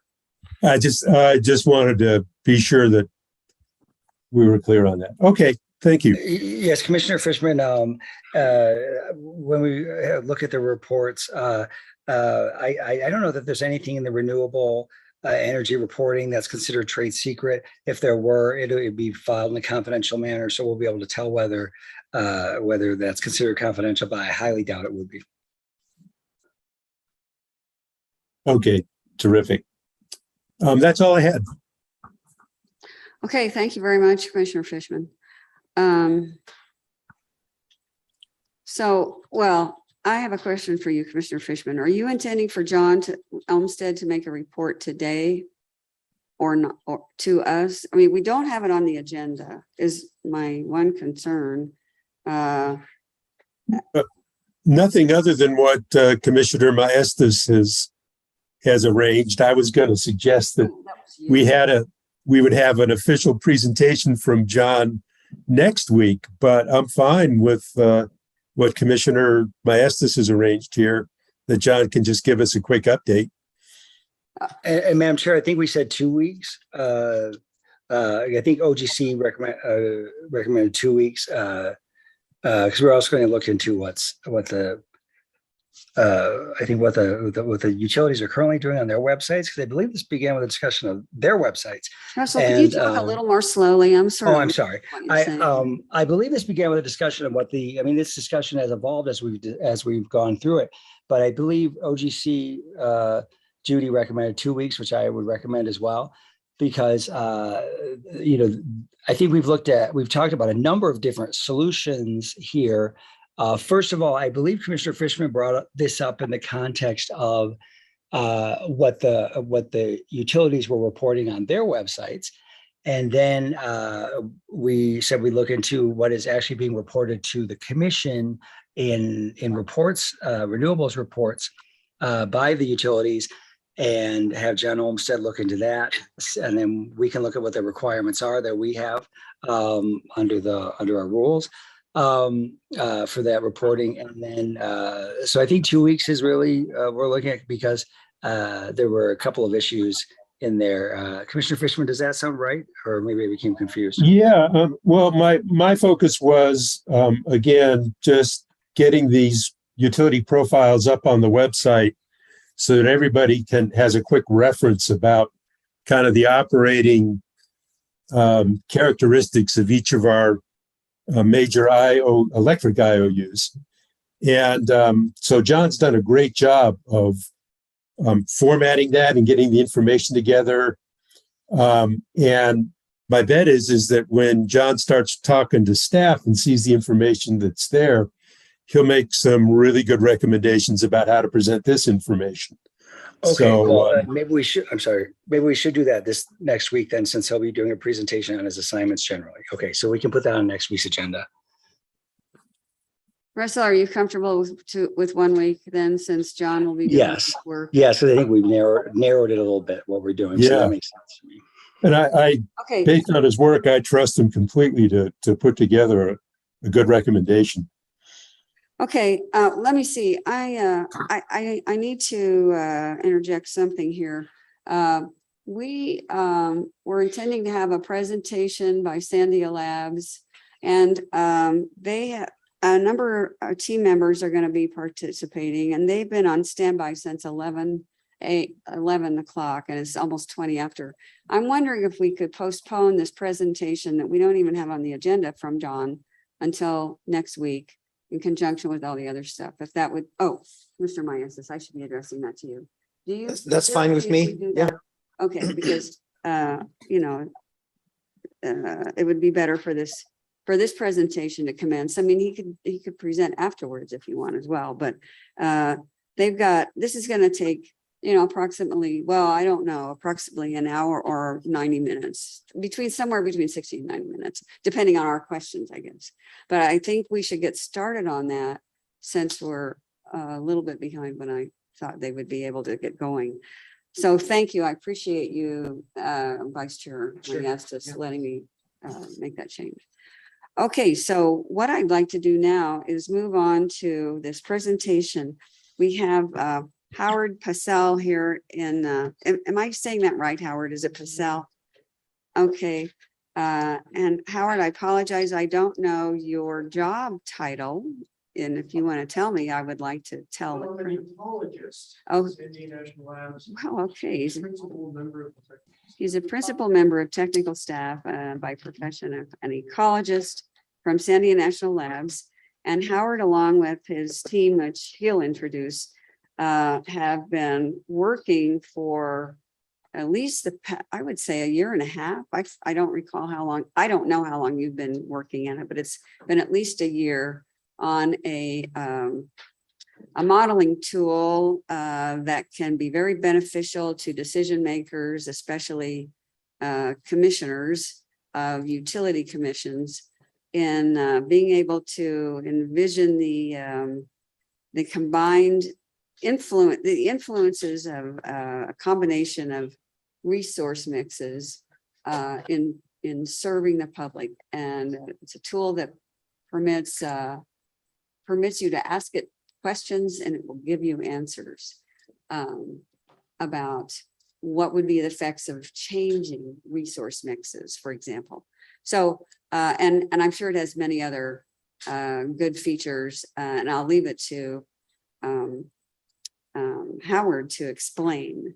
So without any further ado, Howard, let's let you have the floor, and please introduce your team and give us the works, because I'm very excited about this. I and Commissioner Fishman have been able to assist them in their research, I should say that, and so have other members of the public and other state agencies who've been sort of your you'll have to explain what our participation actually meant to you, Howard. So please take it away. Thank you very much. Chairperson Hall, how long do you want us to take? As long as you need. Not to exceed 90 minutes. Okay. Well, I think that our presentation will probably take around an hour, and then we're happy to entertain whatever questions folks have. Am I being heard sufficiently? I can hear you. Okay. See, heads nodding. Okay, great. So thank you all. It's just a pleasure to be here. Chairperson Hall, Vice Chair Maestas, Commissioners Byrd, Fishman, Vicente Aguilar, thanks very much for having us. We're really happy to be working with the commission and with all of our other stakeholders on this modeling effort, which is aimed at helping the state of New Mexico better understand how to meet the Energy Transition Act mandate. I have a bunch of colleagues who I will introduce right now. Here's a brief agenda on what we'll do today. I'll make some introductory comments.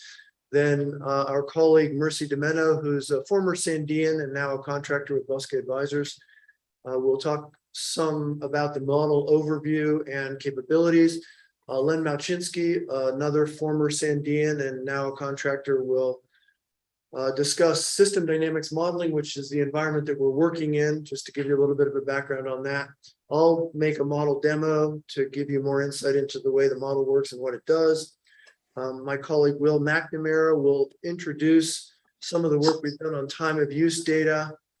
And then my colleague Jake Jacobson, formerly with the Idaho National Lab and now with Mind's Eye Computing, along with Len, will then demonstrate some of our time of use scenarios.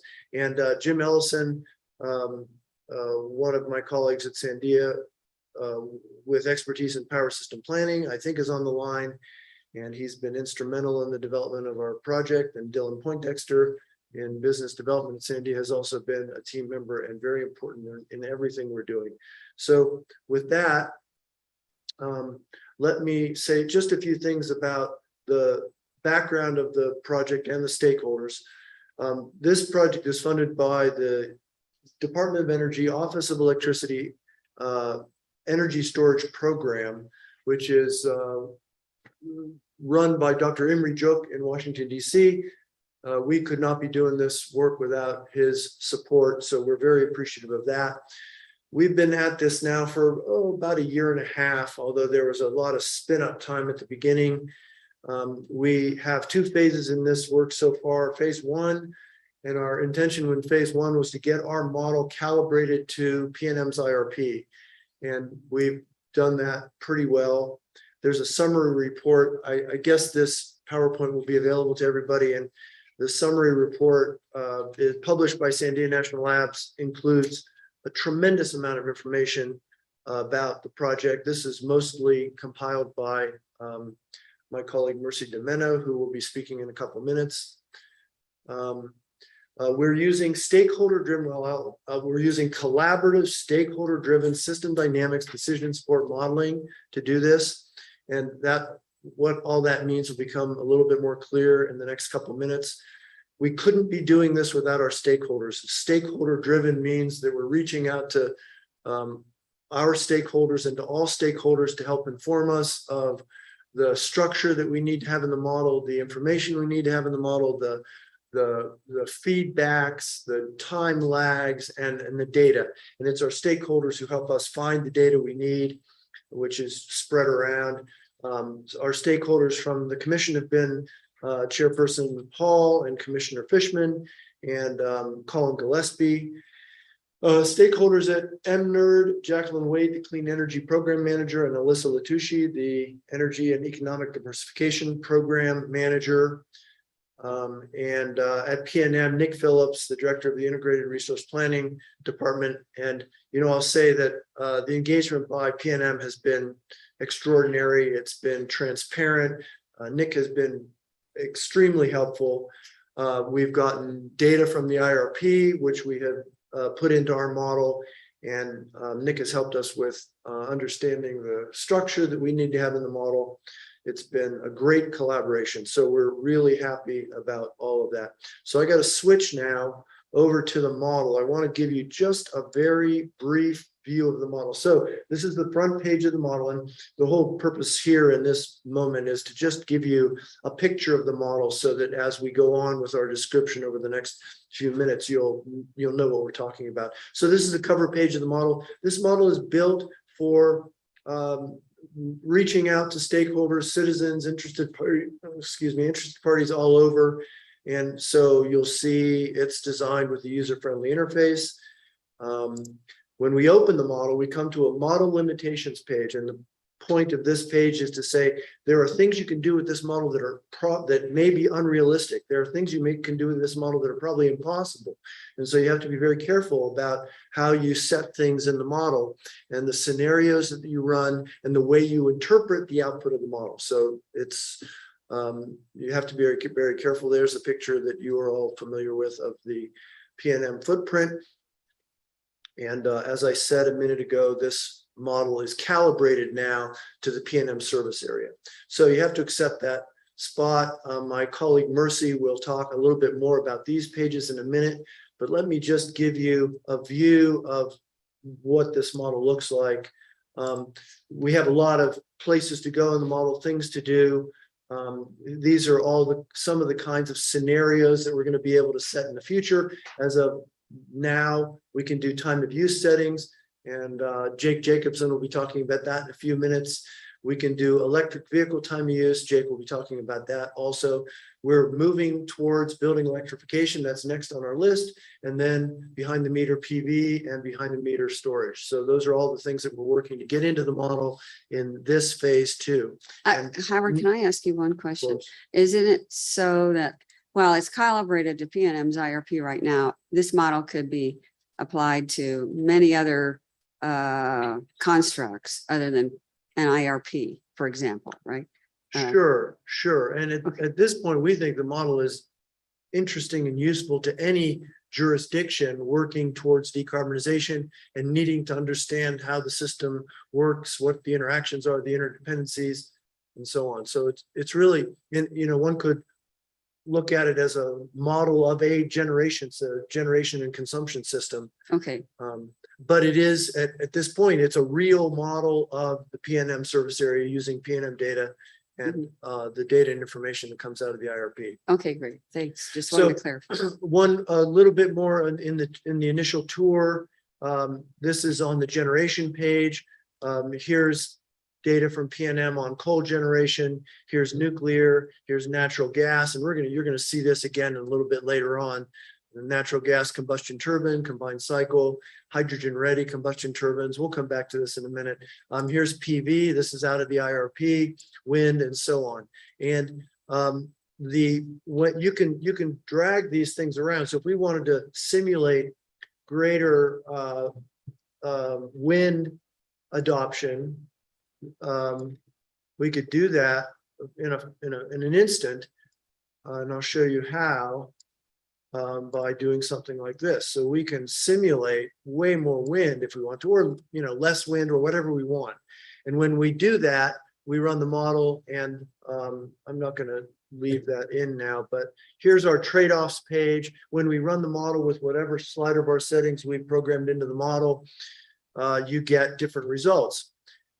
And so this is one of our main output pages. You'll see this again too in a few minutes. We have our reference run, which is our base case run calibrated to the IRP. And we have our current case. And when I'm going to run the model now, you're going to see the current case is the same as the reference case. So I'm running the model and I'm moving it forward a little bit. Here's a counter up here, November 2021. Here's a counter down here, same counter. And this model runs on a monthly time step. I'll say more about that in a few minutes, but you can see what happens. This is our dispatch, our generation dispatch down here. This is calibrated to PNM's IRP and PNM's projected dispatch going forward. And you can see here the legend that describes the colors that you're seeing here. So yellow is PV, the red line is the load. So this yellow above the red line is the excess PV. This yellow below the red line is PV that's being applied to meet the demand. The blue is wind. The orange is 2 different kinds of natural gas. The green is battery discharge. The black is coal, and the red is nuclear. And these curves below are PV going to battery charging. And this little bit of yellow, which you'll see more of in a minute, is PV that is curtailed. So I'm just gonna run it out now, let you see it run. And see, one of the virtues of this is you can sit in a room like this and you can try different scenarios and you can very quickly get a sense of what the outcome might be. So the model has run out to 2045. You can see that here. And the current case, we didn't make any slider bar changes or any other choices. So the current case matches the reference case. And all of this is calibrated to PNM's IRP. So I'm going to leave off with this. We'll come back to the model in a little while. Meanwhile, I'm going to turn this over. Howard, I've got a question. Yeah, go ahead. Sorry to please. interrupt. When you say the current case matches the reference case, what do you mean? I And mean that we just if- saw that run through, I don't know how many, what time period? if I had changed something like PV here, and I'll just do it so you can see. Let's change PV. Now, if I go back to the trade-offs page and I run the model, the current case is going to have this dramatic increase in photovoltaics. And the reference case is going to be the previous run that has the IRP values for PV over the next 25 years. So we're looking at the IRP compared with other hypothetical scenarios we want to compare it to. Right. So the reference run here, the data in the reference run or the output from the reference run represent the model as it's calibrated to the PNM IRP. And this current case represents the change that I just made in the model, which was to increase PV penetration in the service area. And so you can see with that increase, and here you can see it right here. Here's what I just did. This is what I just did. So you can see when you look at the trade-offs page that it's costs more. This is present value, not net present value, but total present value. That is, there's no benefits calculated into this term. It's just the expense associated as we have calculated it. So it's higher than the reference case because we're building out all that PV. CO2 emissions go down because there's more PV in the system. So more CO2, less CO2 emission here than in the reference run, because the reference run is based on the current IRP projections, and we just raised PV quite dramatically, and unserved energy goes down too. But I should say that this unserved, I'll leave off the description of the unserved energy till later, but this is a very small number, this unserved energy. This is a very, very small number relative to PNM's projection, 10,000 gigawatts a month, gigawatt hours a month of generation, and we're looking at less than 1 gigawatt. So it's a very small number. Vice Chair. Yeah, Madam Chair, I just had a quick question. From what I understand, the Energy Transition Act has certain parameters in replacement power projects or most cost-effective portfolios. Does this have any ETA parameters, the model? Yeah, it does. So we're aiming to meet, so of course, PNM's IRP meets the ETA by 2040. And our model runs out to 2045 because that's the term of the ETA. And we have lots of pages that I don't really want to dig into right now, but we can in the future, that describe the way the reference run, which is PNM's IRP, or our model runs meet or fail to meet the ETA. And so here's one of those pages. And so this describes the terms of the ETA, and this shows when the current emissions drop off in 2040. And there's a lot of information about that in the model. Here's a carbon intensity meeting the ETA goals. Here's renewables generation, and all of this takes time to dig into, look at carefully, understand, and interpret. And I'm a little afraid if we try to dig into this now, we'll go down a rabbit hole. And That's fine, Madam Chair, but That's fine. the only other question I've had, and I've mentioned it in our open meetings, is that we have the renewable portfolio standards, which is it's a percentage of renewable energy as a percentage of the total portfolio. But, we have, wholesale providers like Tri-State and that deals with Colorado, right? They service Colorado co-ops as well. But their metric is greenhouse gas reduction targets, not RPS targets. Can this model kind of switch and accommodate both metrics, RPS as a percentage of total portfolio and greenhouse gas reduction targets? Sure, and it might even be in here now. And I'm not sure exactly where I would look for that. But yes, if it isn't in the model now, we could certainly get it into the model. Okay, thank you. That's all I had. And so, one of the purposes of our meeting today is to enlist the other commissioners into this process. So we're happy to get your feedback, and we want your feedback, and we want to make this model work for you. So please don't hesitate. And we'll follow up with you later on to get more concrete suggestions about where we ought to go with it in the future. So let me move on. Any other questions? Let me move on and go to Dr. Mercy Domeno to let her start to describe the model. Mercy, it's all yours. Are you there, and is it working?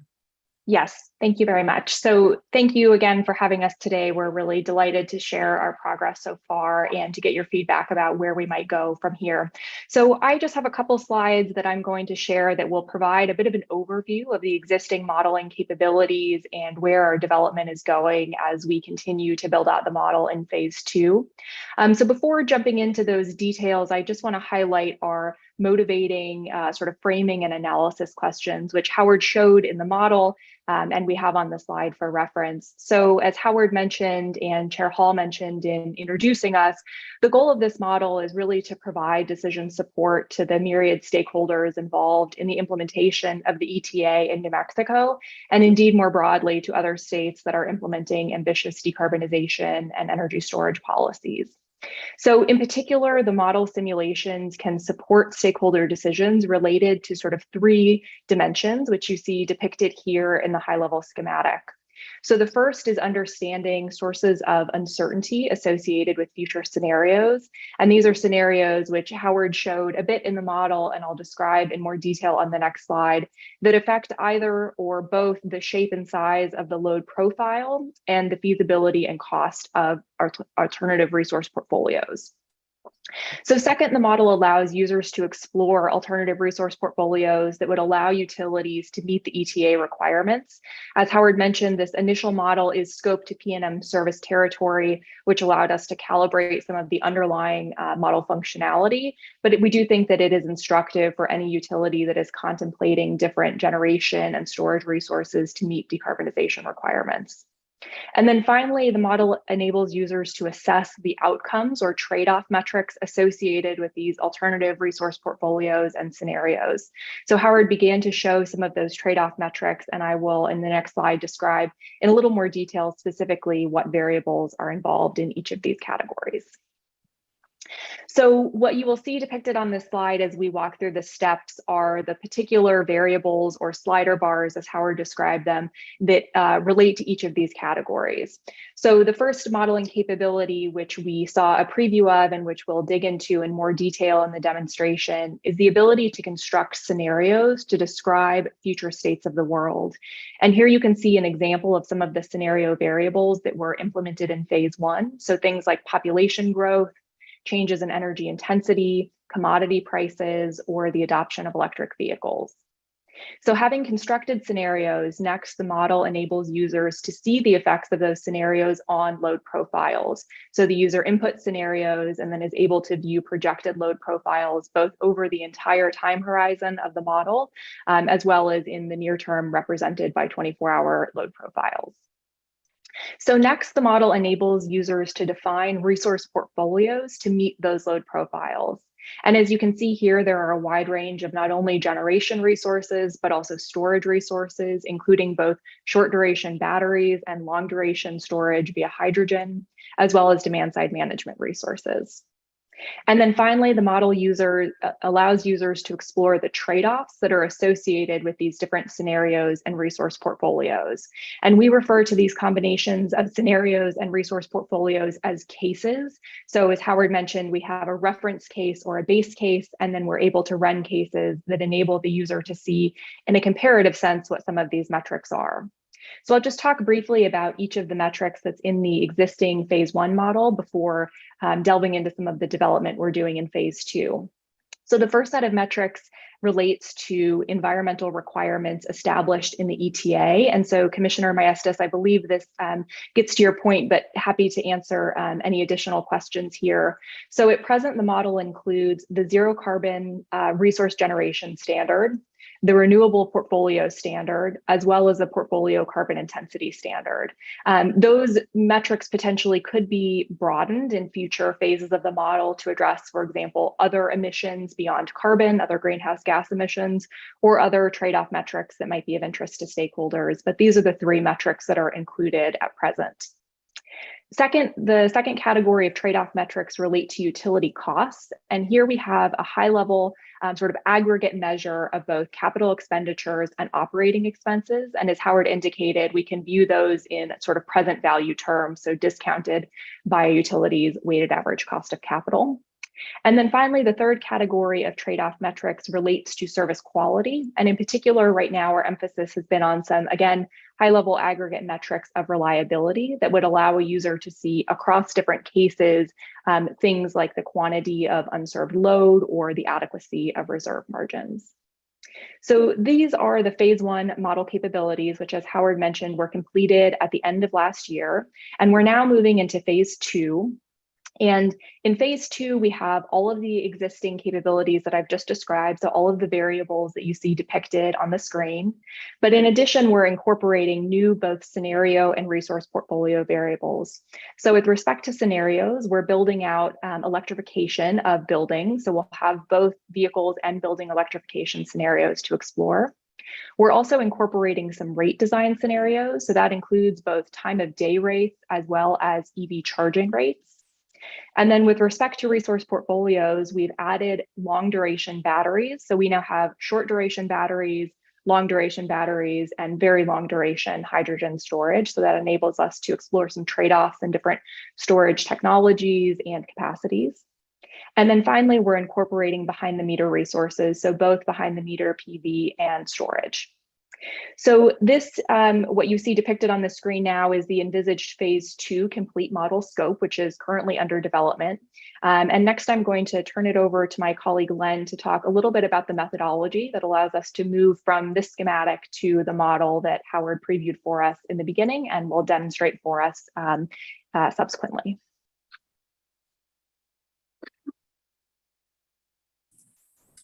Hello, everyone. Thanks for this opportunity. I want to talk a little bit about the method behind our madness. It's based on what's called industrial dynamics, which was invented at MIT in the late 1950s, but the seminal work is industrial dynamics in 1961. And this fellow, Jay Forrester, had this idea that he took from his engineering career and decided that he wanted to apply it to other problem domains. He wanted it to describe any statement of cause and effect. He wanted it to be simple. We know that that's a relative term.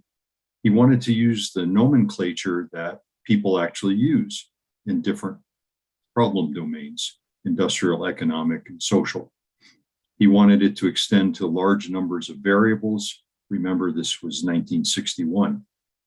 And he also wanted it to be able to handle continuous interactions over time, so he could avoid little artificial discontinuities. But he also wanted the tools to be able to generate discontinuous change, such as a policy change, which I heard some of you talking about earlier today. The way that Jay envisioned this was a structure of reservoirs, or what we call levels, interconnected by flows. And someone said, well, gee, here's a metaphor for that. It's a bathtub. Now, these bathtubs, though, have many flows and many drains. So the terminology we use, stocks are the bathtubs themselves. And the amount of whatever in that bathtub, whether it be water or electricity, is controlled by flows. These flows are either automated or controlled by us, humanly controlled. And the interconnections between those tubs, those metaphoric tubs, are just metaphorically pipes. These systems are highly concerned with feedback. How does an activity in one part of the system feed back to an activity in another part and eventually change decisions you've made earlier in time or earlier in space?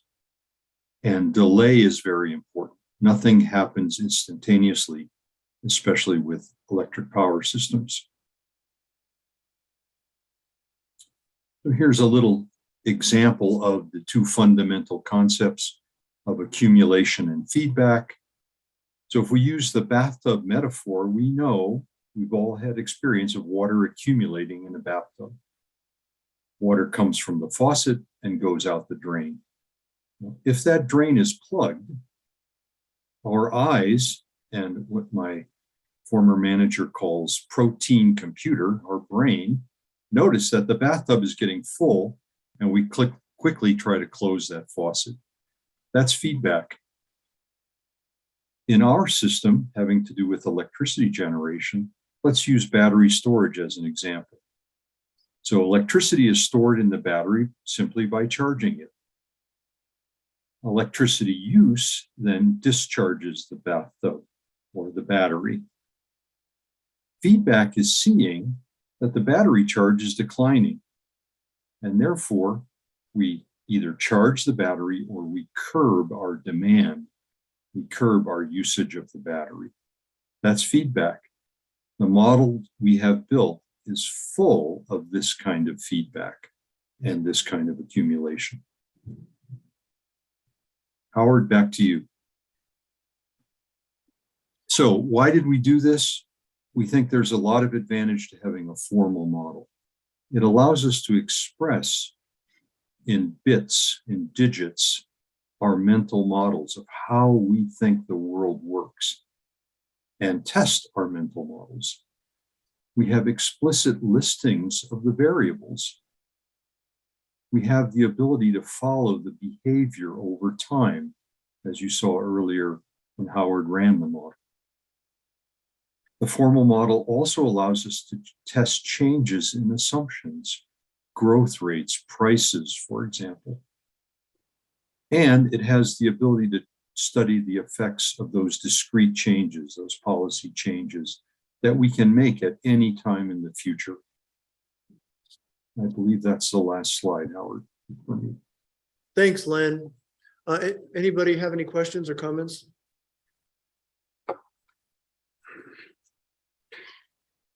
I'll just forge ahead. Yeah. So I guess the issue is, I'm sorry. With respect to feedback, I guess when you vary one variable, then the others will respond. And that's what we're seeing change in the graph, right? Yes. Okay, fine. Okay, so I'm going to talk a little bit about the model itself, and then I'm going to go back to the model and give you a little bit more detailed demonstration of what it can do. So I've said that it's calibrated to the IRP, and what you see on the right is one of our calibration graphs, and the graph above shows the different generation that's dispatched via the IRP or projected to be dispatched in the IRP. And below you see our model output that shows how our model dispatches generation.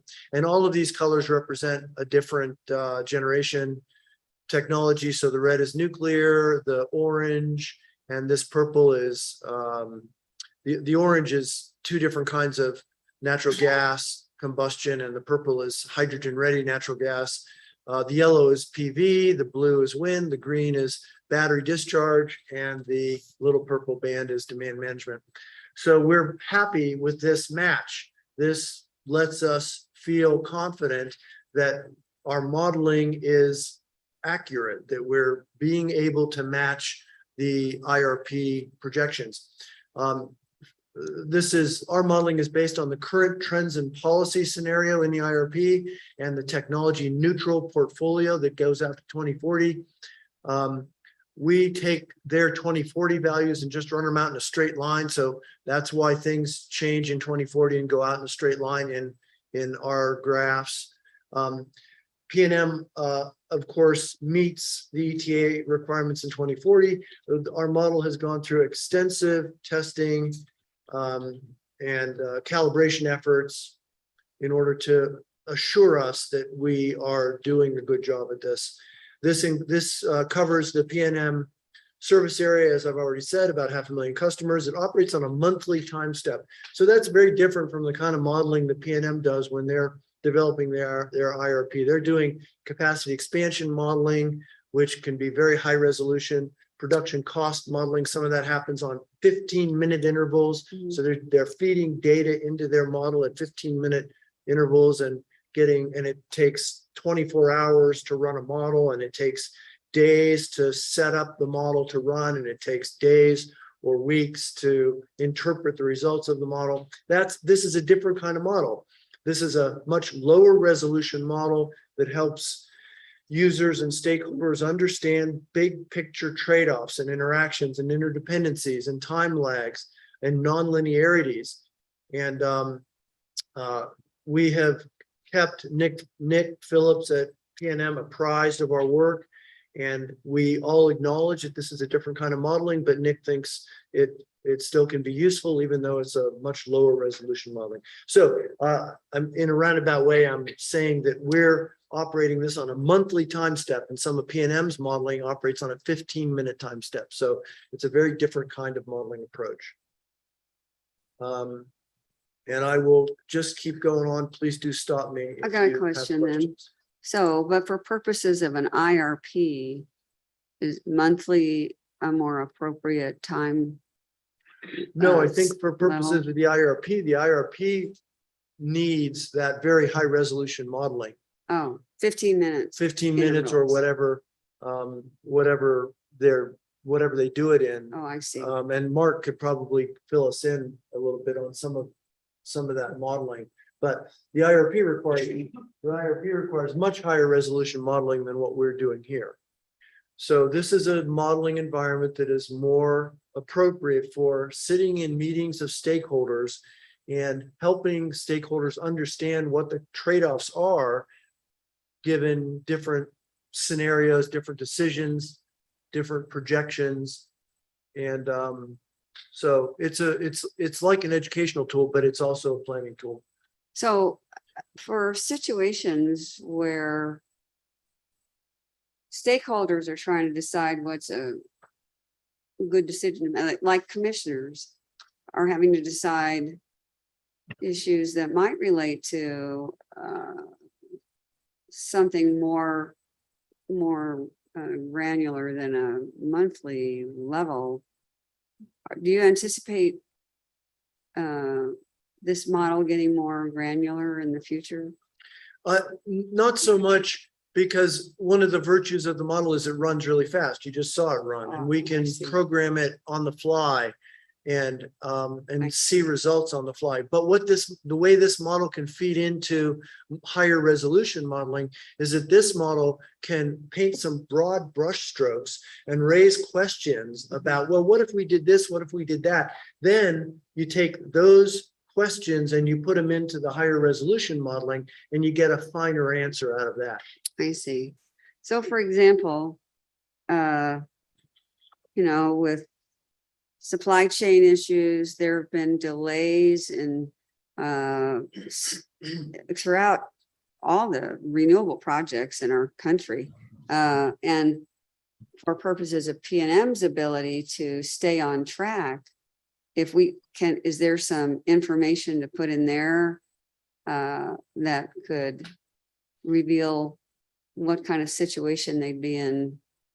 How much, how much catch up they'd have to do to make up for that lost time, for example? Sure, we could do supply chain modeling. It'd be a whole nother effort. But one thing we can do with the model just as it is simulate what happens if we don't do the Four Corners retirement on schedule, and if we don't have all the new PV online on schedule, and we can see how that might affect long-term ETA objectives. And I can tell you, having experimented with that just a little bit, it's pretty minimal. It doesn't play out in a big way over the next 20 years. I see. So far, I mean, if we can get back on track with those couple of things. Uh-huh. All right, let me show you a scenario, because this will, yeah. Excuse me, Howard. This is Commissioner Fishman. I just quickly wanted to clarify on the IRP. There's an immediate action plan over 2 to 3 years, which requires more granularity.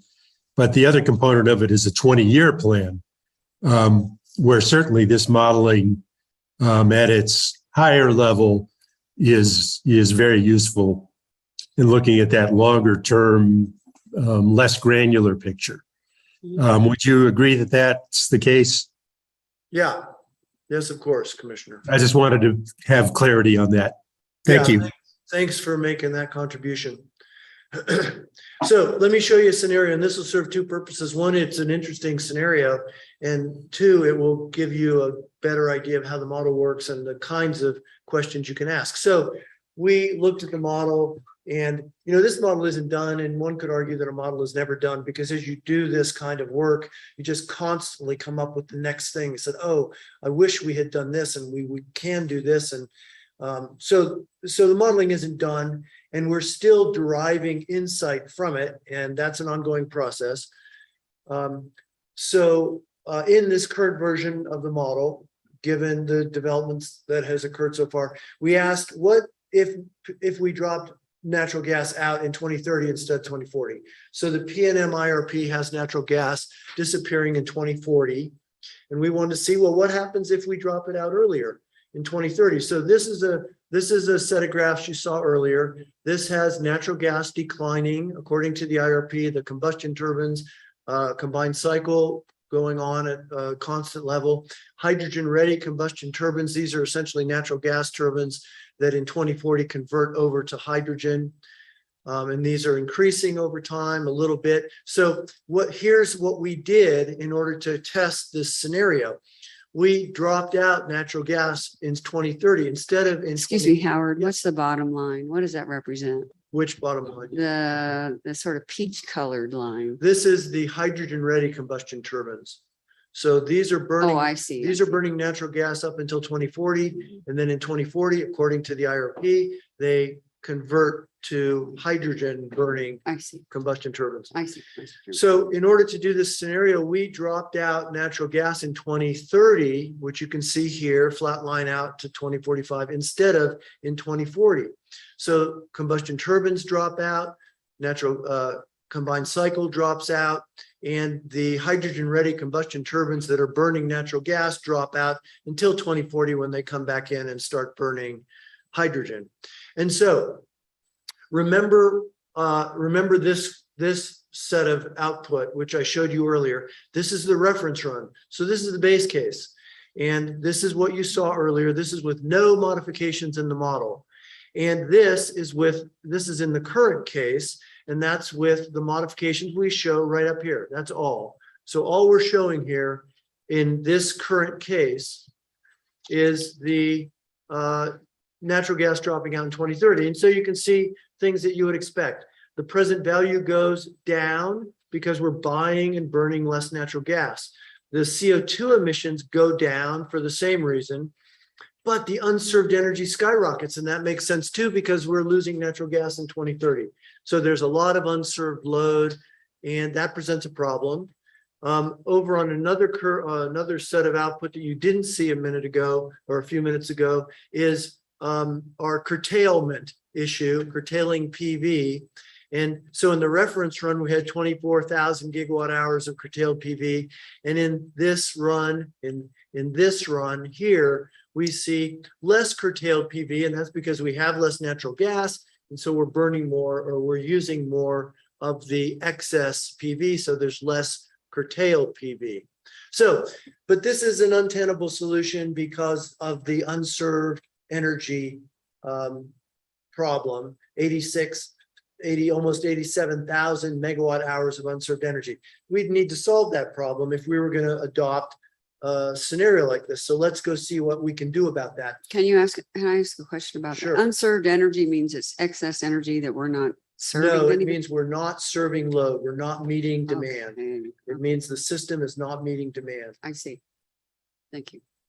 And you got to remember when we're looking at these numbers, Nick would expect that number to be much higher if he was doing the modeling at 15-minute intervals and spread across the entire service area, considering transmission losses and congestion and things like that. But for us, the relative numbers are meaningful. The comparisons between what the unserved load would be in that first scenario and as we move forward is important and meaningful. I'll show you what I mean in just a second. Okay. So here's the IRP projection for PV development going out to 2040 and 2045. And this is what we are simulating in this current run. So you see, it's a very dramatic increase in PV. And some might argue, well, that's completely unrealistic. There's no way we're going to see that kind of increase in PV generation in the next, between where we are now in 2022 and 2035. Others might argue that, well, with the right incentives and the right efforts, we could get to that point. But we won't argue that right now. When we do this, when we add all this PV, we see, here's the run that you just saw a minute ago, and here are the new runs. So now let's compare these numbers here in the red circle to these numbers. This is no natural gas after 2030. This is no natural gas after 2030 with all the extra PV. So we see present value go up. That makes sense because we're paying for all the new PV that's going online.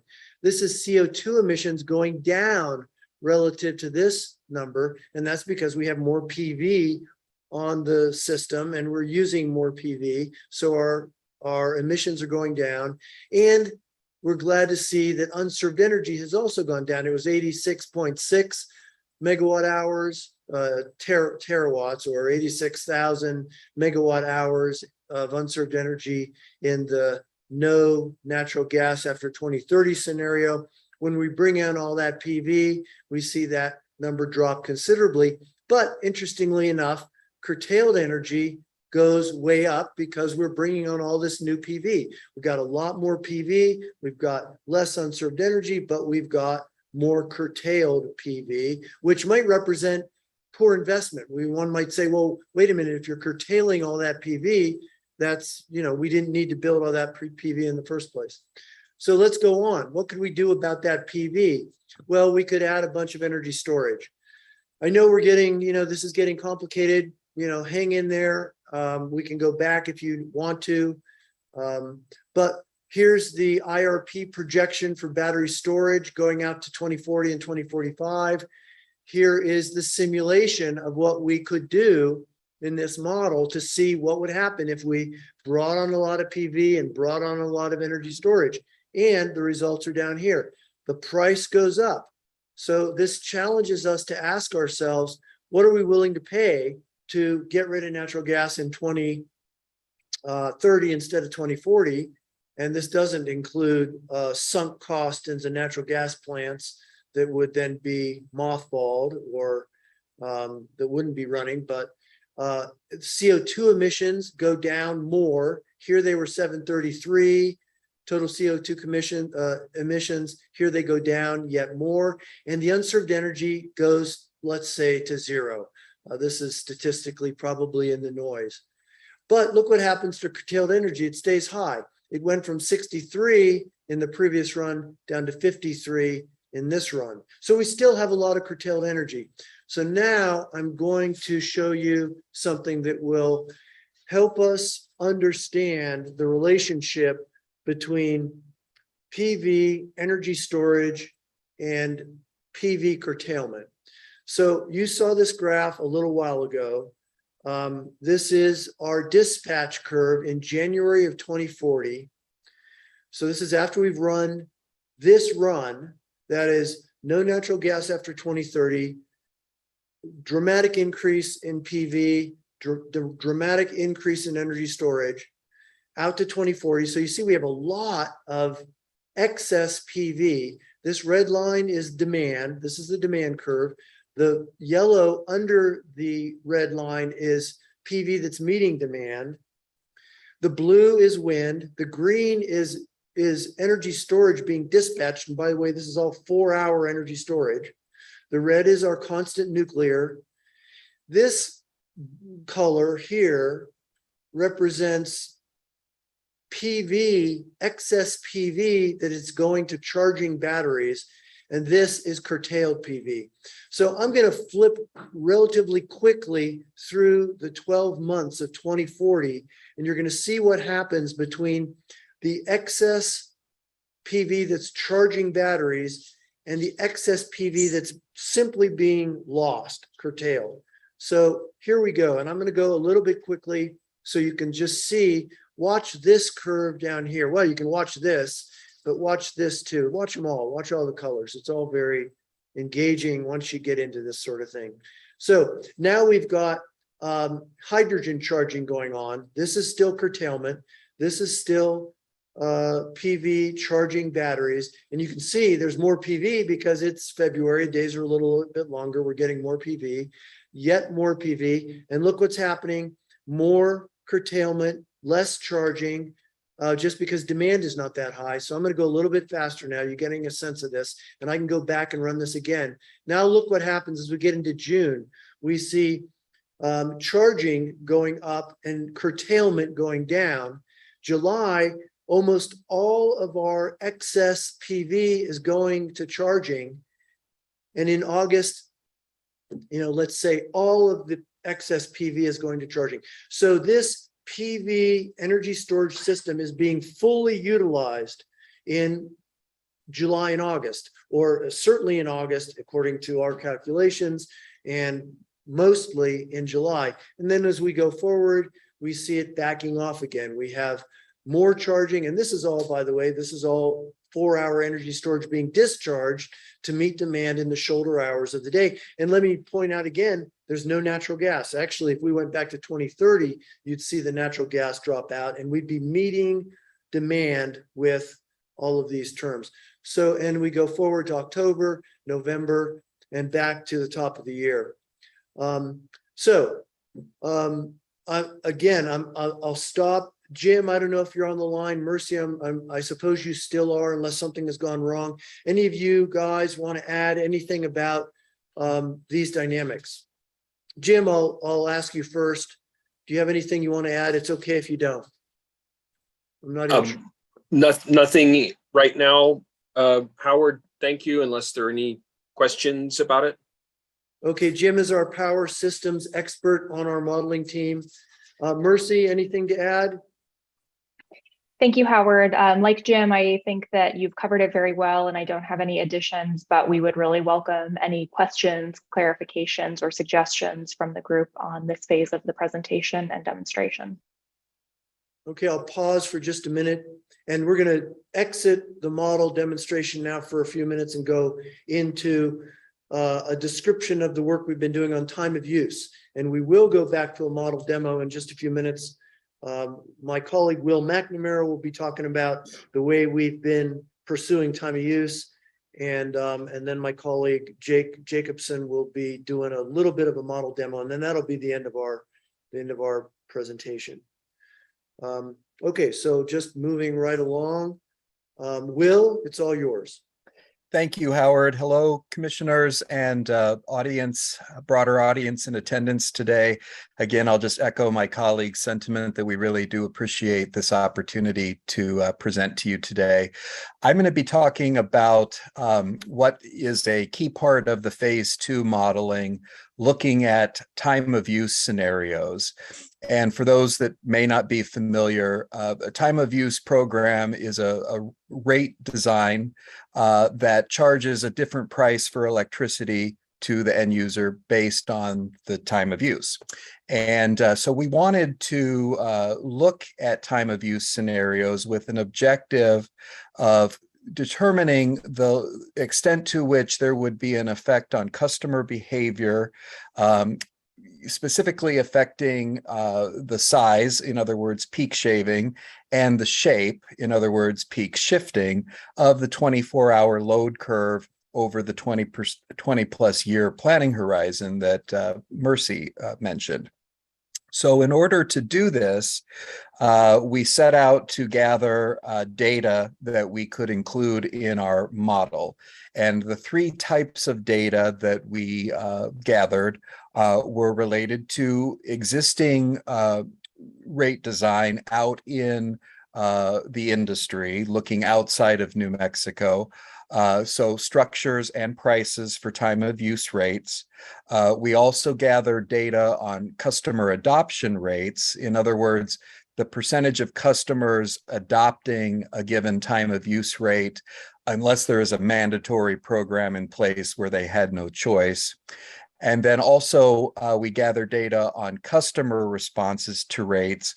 So in other words, the change in total or timing of electricity consumption and demand in response to the price signals from a given time of use rate. Now, in order to do this, and we socialized this approach with the stakeholders and landed on what we thought was the best sources of data that we could draw upon. One is, of course, PNM's IRP, in which they included their plan. We also looked at, we started out looking at about 8 different utilities and then decided to focus in on 2 in particular, and they are the city of Fort Collins in Colorado, and then the Sacramento Municipal Utility District in California. And the reason that we focused on those 2 utilities is because they both have mandatory programs in place, and they've been in place now for multiple years. And so there's sufficient data to really examine and hopefully draw some conclusions from. And then thirdly, we brought in numerous existing literature out in the industry that spoke to customer trends, adoption rates, et cetera. So we could look at, what is the broader picture and significance of these time of use programs. Howard, I think we'll go to the next slide.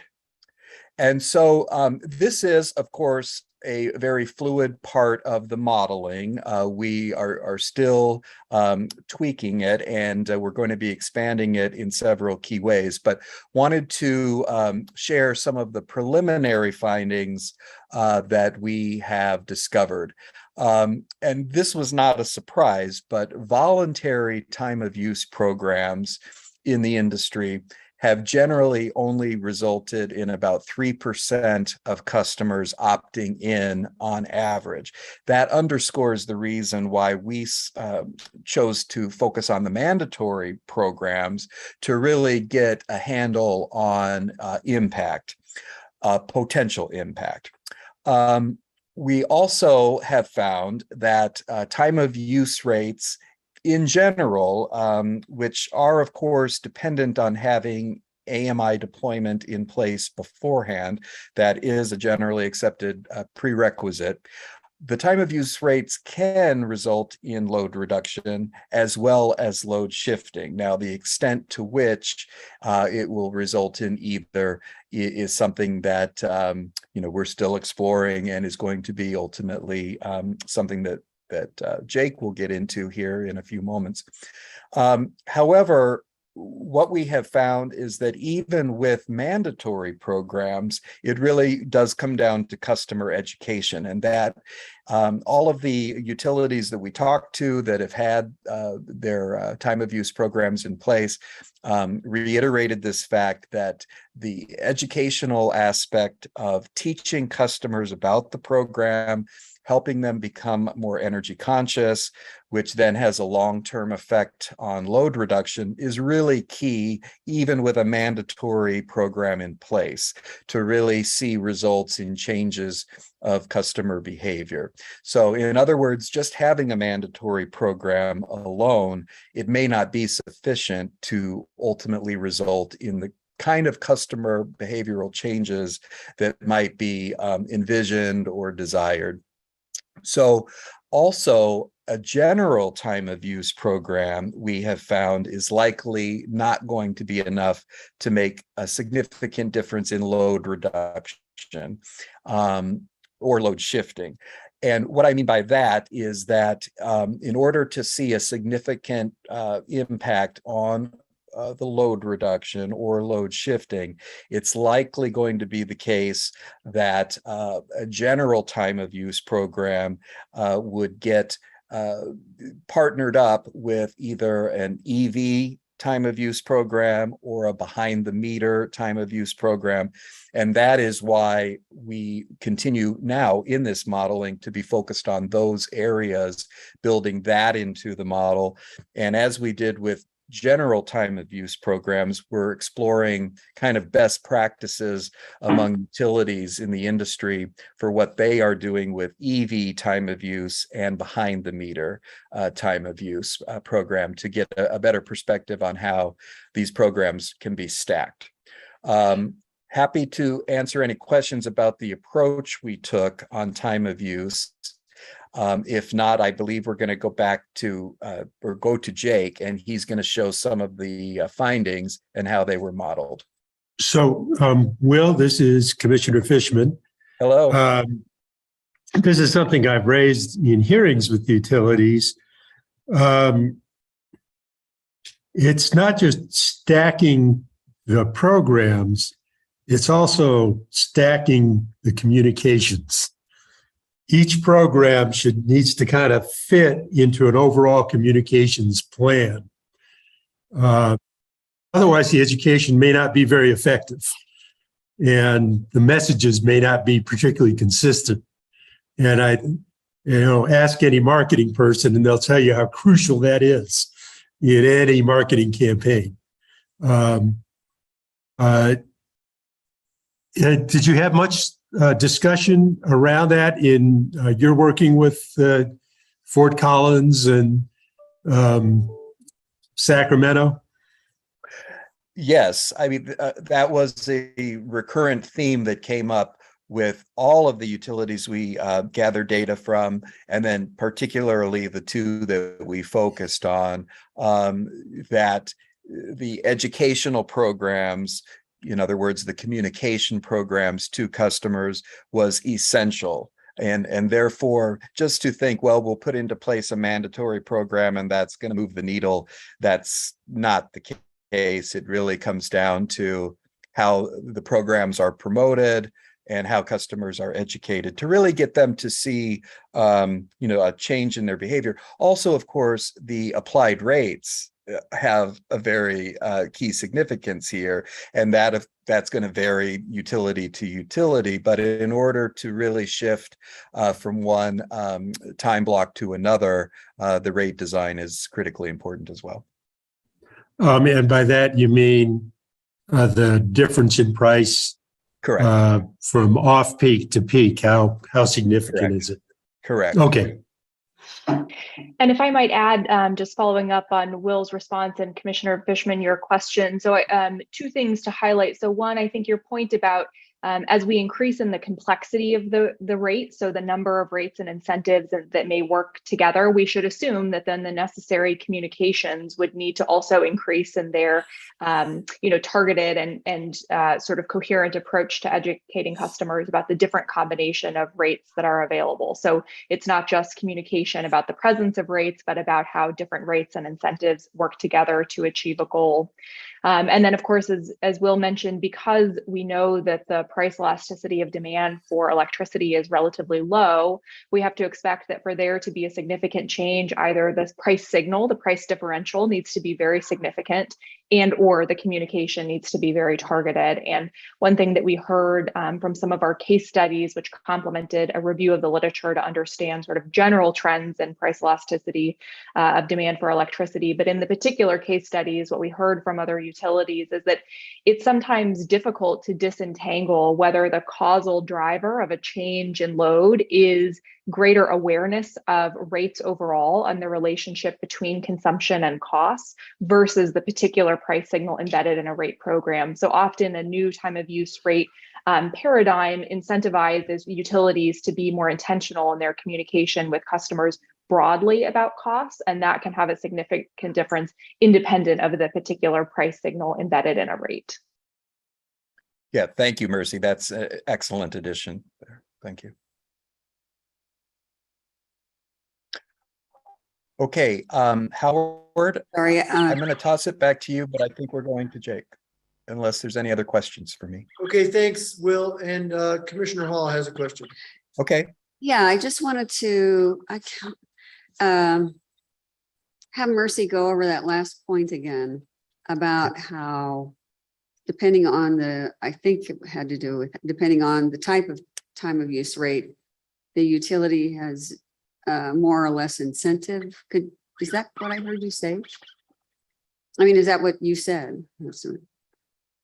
Thank you, Chair Hall. So I believe the point that I was making at the end there, but please let me know if this is not what you were asking about, was that as a utility embarks in a time of use program, there is often then sort of initiative to communicate with customers about not only the specifics of the time of use rate, but indeed the broader sort of rate program. And so it may be that when we're seeing a utility implement a time of use rate and we see customer responsiveness to that rate, what we heard from other utilities is that it may be difficult to disentangle what is the effect of just greater awareness among customers about the relationship between their consumption, the rates, and their ultimate costs that they're seeing in their bills, and what is the effect of the particular price signal being sent by a given time of use rate, so by the price differential.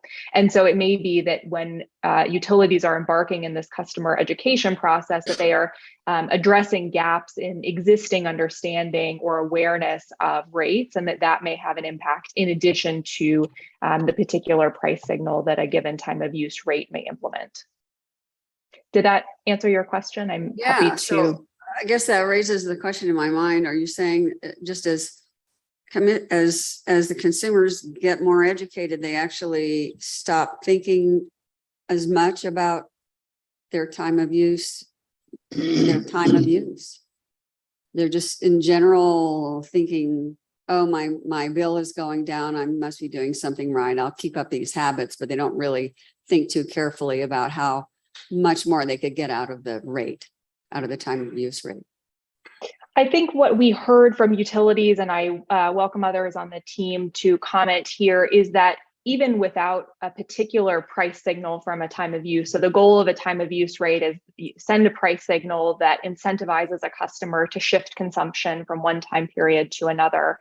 And even independent of that price signal, what we heard from utilities is that customers better understanding the relationship between even base rates and their overall bills enabled them to make more conscious choices about energy consumption. And so that if a utility did not have an existing customer education program that provided a lot of clarity around the relationship between rates and bills, that rolling out such a program in the context of time of use might affect customer behavior more broadly. So in other words, might affect not only customers embarking in a particular time of use program, but also customers in general. So we heard that from some utilities that just greater information about rates may have an effect on customer behavior in addition to the price signals embedded in a particular time of use rate design.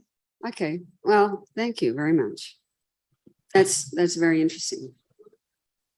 Okay, thanks, everybody. And I see Jake has successfully shared his screen, and Jake is going to demonstrate a little bit more about our time of use treatment. Jake, can you make it any bigger? I don't know if everybody, oh, it looks great on the big screen. Never mind, go ahead. Thanks, everyone. Yeah, I get to do the fun stuff. I get to play with the model and show you how it runs. I would like to add before we get started that this model is available, and you can download a free version of PowerSim Studio and actually have a copy of this model and play with these. So if you're the commissioners or somebody in your group want to, this model is available for you guys to actually experiment with on your own Jake, desktops. excuse me. Yes. I heard you say this is available and we can download it. Can you sit a little closer to your microphone or something? Because I'm losing about half of your words. All right, let me actually switch microphones. Okay. All right, go ahead. Thank you. Give me 1 second here. Oh, you're doing something. Okay.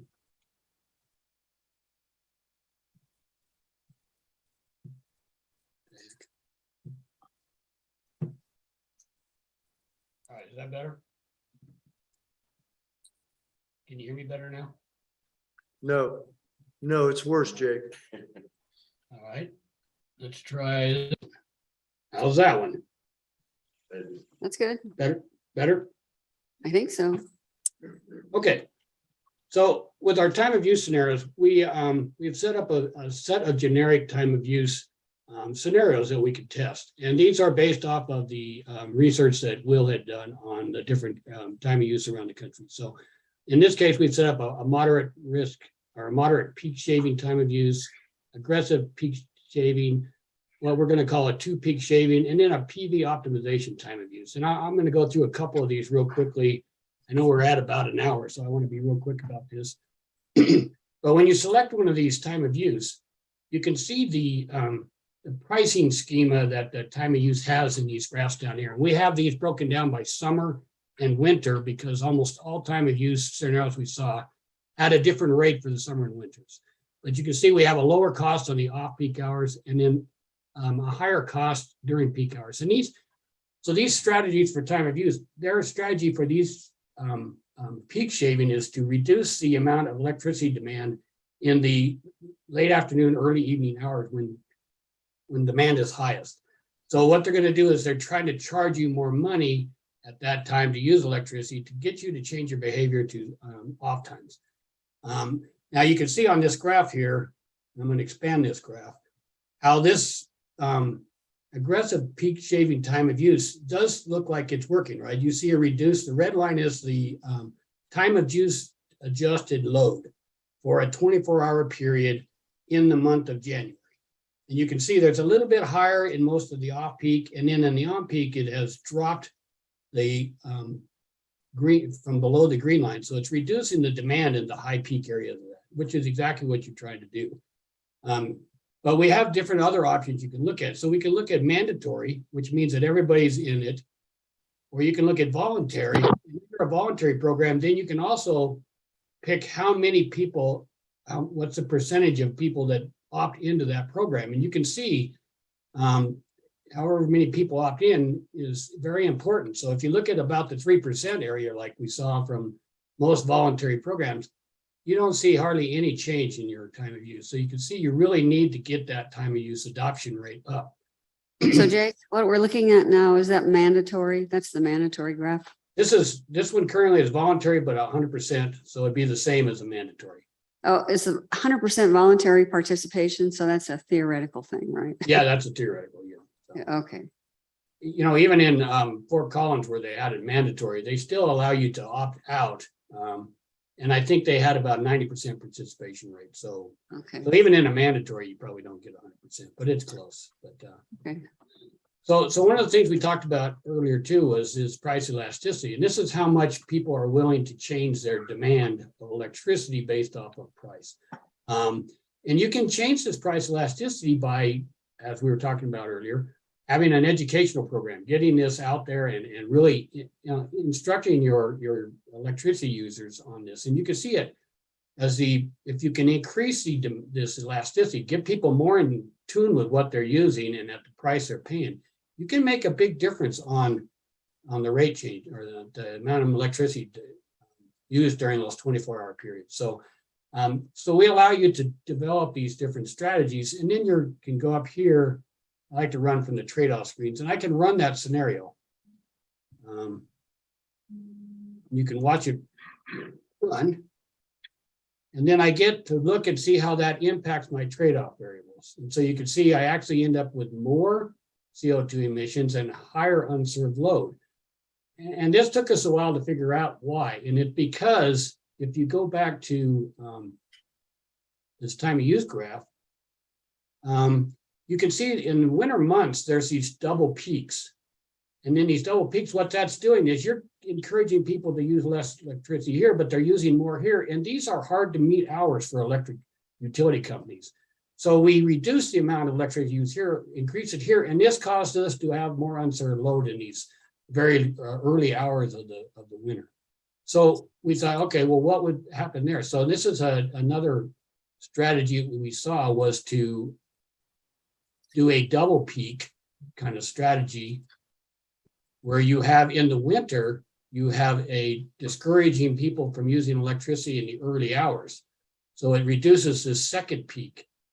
The interesting thing is if you step this through a few months, you can see in the summer, there's only a single peak. So this load curve changes from month to month to month. So your strategy, in addition to that, would probably need to change. So this model we have here allows you to test different strategies like this and see how well they behave against your trade-off metrics. So if we play this out and we look at it, you can see against our reference case, this does pretty good, right? We have a reduction in CO2, we have a reduction in costs, and we have a reduction of unserved energy. So that one plays out pretty well. But of course, that is it's a mandatory program with a relatively good elasticity. So you're getting everybody in the program, and they're all behaving like that. So, and then we were talking about, and Howard showed this about how much PV is not being used in a lot of the scenarios. So we said, well, what happens if we build a time of use that wasn't looking at peaking, but looking at optimizing the use of PV? So we developed a time of use strategy where you get charged for off hours when you don't have PV on the system, and you get a reduced electricity price during the time when PV is available. And so what you see, and let me expand this, we now have these off hours where we have a reduced demand, but we have a higher demand when PV is online. And the idea here is to use more photovoltaic when it's online. And so that would be, one of the huge benefits, because right now you'd just be discarding that PV. So if we play this out and look at the trade-off variables, you can see we do have a reduced cost. We have a reduction in CO2. We have no unserved energy. So this is really meeting the demand and taking advantage of the PV that's on the system, and seems to be working. So, and these are all, theoretical, but it gives you an idea on what policies you might want to take a look at and do some really detailed analysis on these strategies. And this gives you one where you can sit in a room with a group of people and test these various strategies against each other, looking at, adoption rates, price elasticities, when you start and stop these time of use. And then you are able to we can actually come in here and the user can pick a strategy. Let's say I want to do, need to reset. I can pick a strategy, and the user can actually come in here and modify these themselves. So the strategy is set up here right now, but I can increase those prices or decrease them. So these are the lower prices you see moving. These are the higher prices. You can see I can move them way up. You could play with all different strategies. When they start, when they stop. So the user has control over all of these. And then you can just test that real quickly. So It gives you a lot of flexibility on strategies that you can test real quickly and decide if that makes any sense or not. So I was going to do some electric vehicle work, but I think I'll pass on that since we're really pushing over an hour now. So anyway, I wanted to give you a flavor for some of the values of the strategies and scenarios that you can run with the modeling and actually see the model in operation. So is there any questions? Yes, I had a question. Could you just, when you run that model, it goes pretty fast. I wonder if you could just stop it, like with this particular graph, stop the model here and there. And kind of talk us through how the resources are varying with the. Sure, that you lead right into it. You're like a great second man. So yeah, so we actually have the ability, we have this on the side over here, the ability to pause this model whenever we want.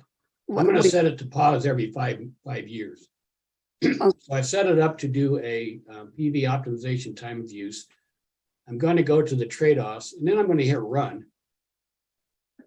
And stopped it the year 2026 in January. And so you can see what I've got here is what's being served up by my current generation capacities. And then, yeah, I can step this through one step at a time and watch what's coming online and what's going offline in each step. So you can see these are still early and natural gas is still online. I can move it out another 5 years. Wait, where are we now at time? Can you start? Now we're in January 2031. Okay. And so then I can step it again, walk it out a few more months. If you wanted to go out to when it gets interesting around 2040, 2036, when we really start to see a lot of the stuff go offline, you can start to see how things work. But yeah, you can come in here and then at any year, any month, you can look at what's online at what hour of the day. So it gives you really a lot of information on what's going on. If I play it out one more time, I should be in the 2040 range, and I'm in 2041. You can see now we have no natural gas, tons of batteries, lots of wind and solar, lots of charging going on. And so you can see that, but everything's being served. I have no unserved load. So, well, okay. Jake? Arguably, when you get closer to achieving those, Energy Transition Act goals, maybe a time of use rate isn't quite as relevant. I guess I'm just trying to think through those goals in connection with the time of use rate, but. Well, it might be more valuable if you were looking at optimizing PV in those time of use rates, right? If I'm doing optimizing the PV that's on the system. Yes. And we could also look at the environmental trade-off screen, which will show us not only cumulative emissions, but also compliance with those goals. So one of our trade-offs relates particularly to the carbon intensity standard, the renewable portfolio standard, and the zero carbon resource standard. So for any of the runs that we've seen, we can also look at those outputs. Mm-hmm. Okay. So, go ahead, Steve. Oh, yeah, thank you, Jake. I think it'd really be interesting to see what the market rates for power are and how those time with areas of tight supply or lots of excess power available, and how those comport along with the time of use rates. Because one could argue this should be less dependent on the availability of resources. It should just follow along with market rates, which theoretically supply and demand would automatically take all that into consideration. Thoughts on that? Yeah, that's a great point. And I think as you think more about AMI, the really smart metering comes into effect. You could have those smart meters working where they would turn on and off various, appliances and stuff in your house when costs were high and turn them on when costs were low. But, you need a big transition to have that happen. These smart meters need to be in place and you need to have the programming available to be able to do that. But yeah, I think that's the goal of almost any electrical system, right? That they would want to do something like And that's something we probably will look at as we get farther around, but I think the thinking isn't quite there that we can start the modeling on that yet. So. Thanks. Anyway, that's what I wanted to show. I think I'll leave it at that since we're getting right at 90 minutes now. So. Well, if there are no other comments or questions, let me close things out very briefly. Somebody, Mary Jane was asking if there's a link to the model, and there isn't, but Mary Jane, I'm going to put my email information up in a minute and you can write to me and I'll help you get the model if you want it. Let me see if I can share my screen again. Whoops. I can't. If you guys in the back can make it possible for me to share my screen again, I will, but otherwise I'll just say big thanks to all of our stakeholders. Big thanks to all the commissioners. We are, Sandia is a national laboratory and we work on nationally scaled problems all the time. And it is so great to be able to be working in our own state with our own commission, with our own utility and working on our own problems. So we're really grateful to have that opportunity. So thanks to all of our commissioners. Thanks to all of our other stakeholders at EMNRD. PNM has made this possible. And thanks to Dr. Imre Juk, thanks. And thanks to Dr. Imre Juk, who also makes this all possible. So let me see if I can put up our contact info. And that'll be the last thing from me. So there you go. Anybody out there who wants to communicate with us, please feel free. And thank you so much, everybody, for the opportunity. Oh, thank you very much for thank you very much, Howard, for coming and showing this to us. I think it looks like something that would be very useful, I believe, for maybe other agencies. So I'm just really thrilled that you guys are here too, and that we can work in state together and that you can do this kind of wonderful work. So it looks like Vice Chairman Maestas says, oh, I thought you had something you wanted to say. No, I'm working on my posture, so it looks like I'm gonna. I do now. Commissioner Bird, do you have any comments or anything? No. Okay. Commissioner Vicente Aguilar, I haven't spoken to you all day. Are you still there? And did you have any comments? No, I guess maybe she's taking it. Yes, I am attending the open meeting and I do not have a question. Thank you. Okay, thank you very much. Okay, well, again, thank you, Howard, and we look forward to working with you more in the future. And if nobody has it, does anybody have anything else they want to say? Hearing nothing, we are adjourned. Thanks, everybody. And to my colleagues, great job, everybody. Thank you so much. What a team. And Howard and Jake and Mercy and all, thank you for committing to the state of New Mexico and committing to the idea that we should be combining resources and collaborating. And we can get a lot further, a lot faster if we keep on doing that. Yeah, it's a lot of fun working with you guys. So thanks, Steve.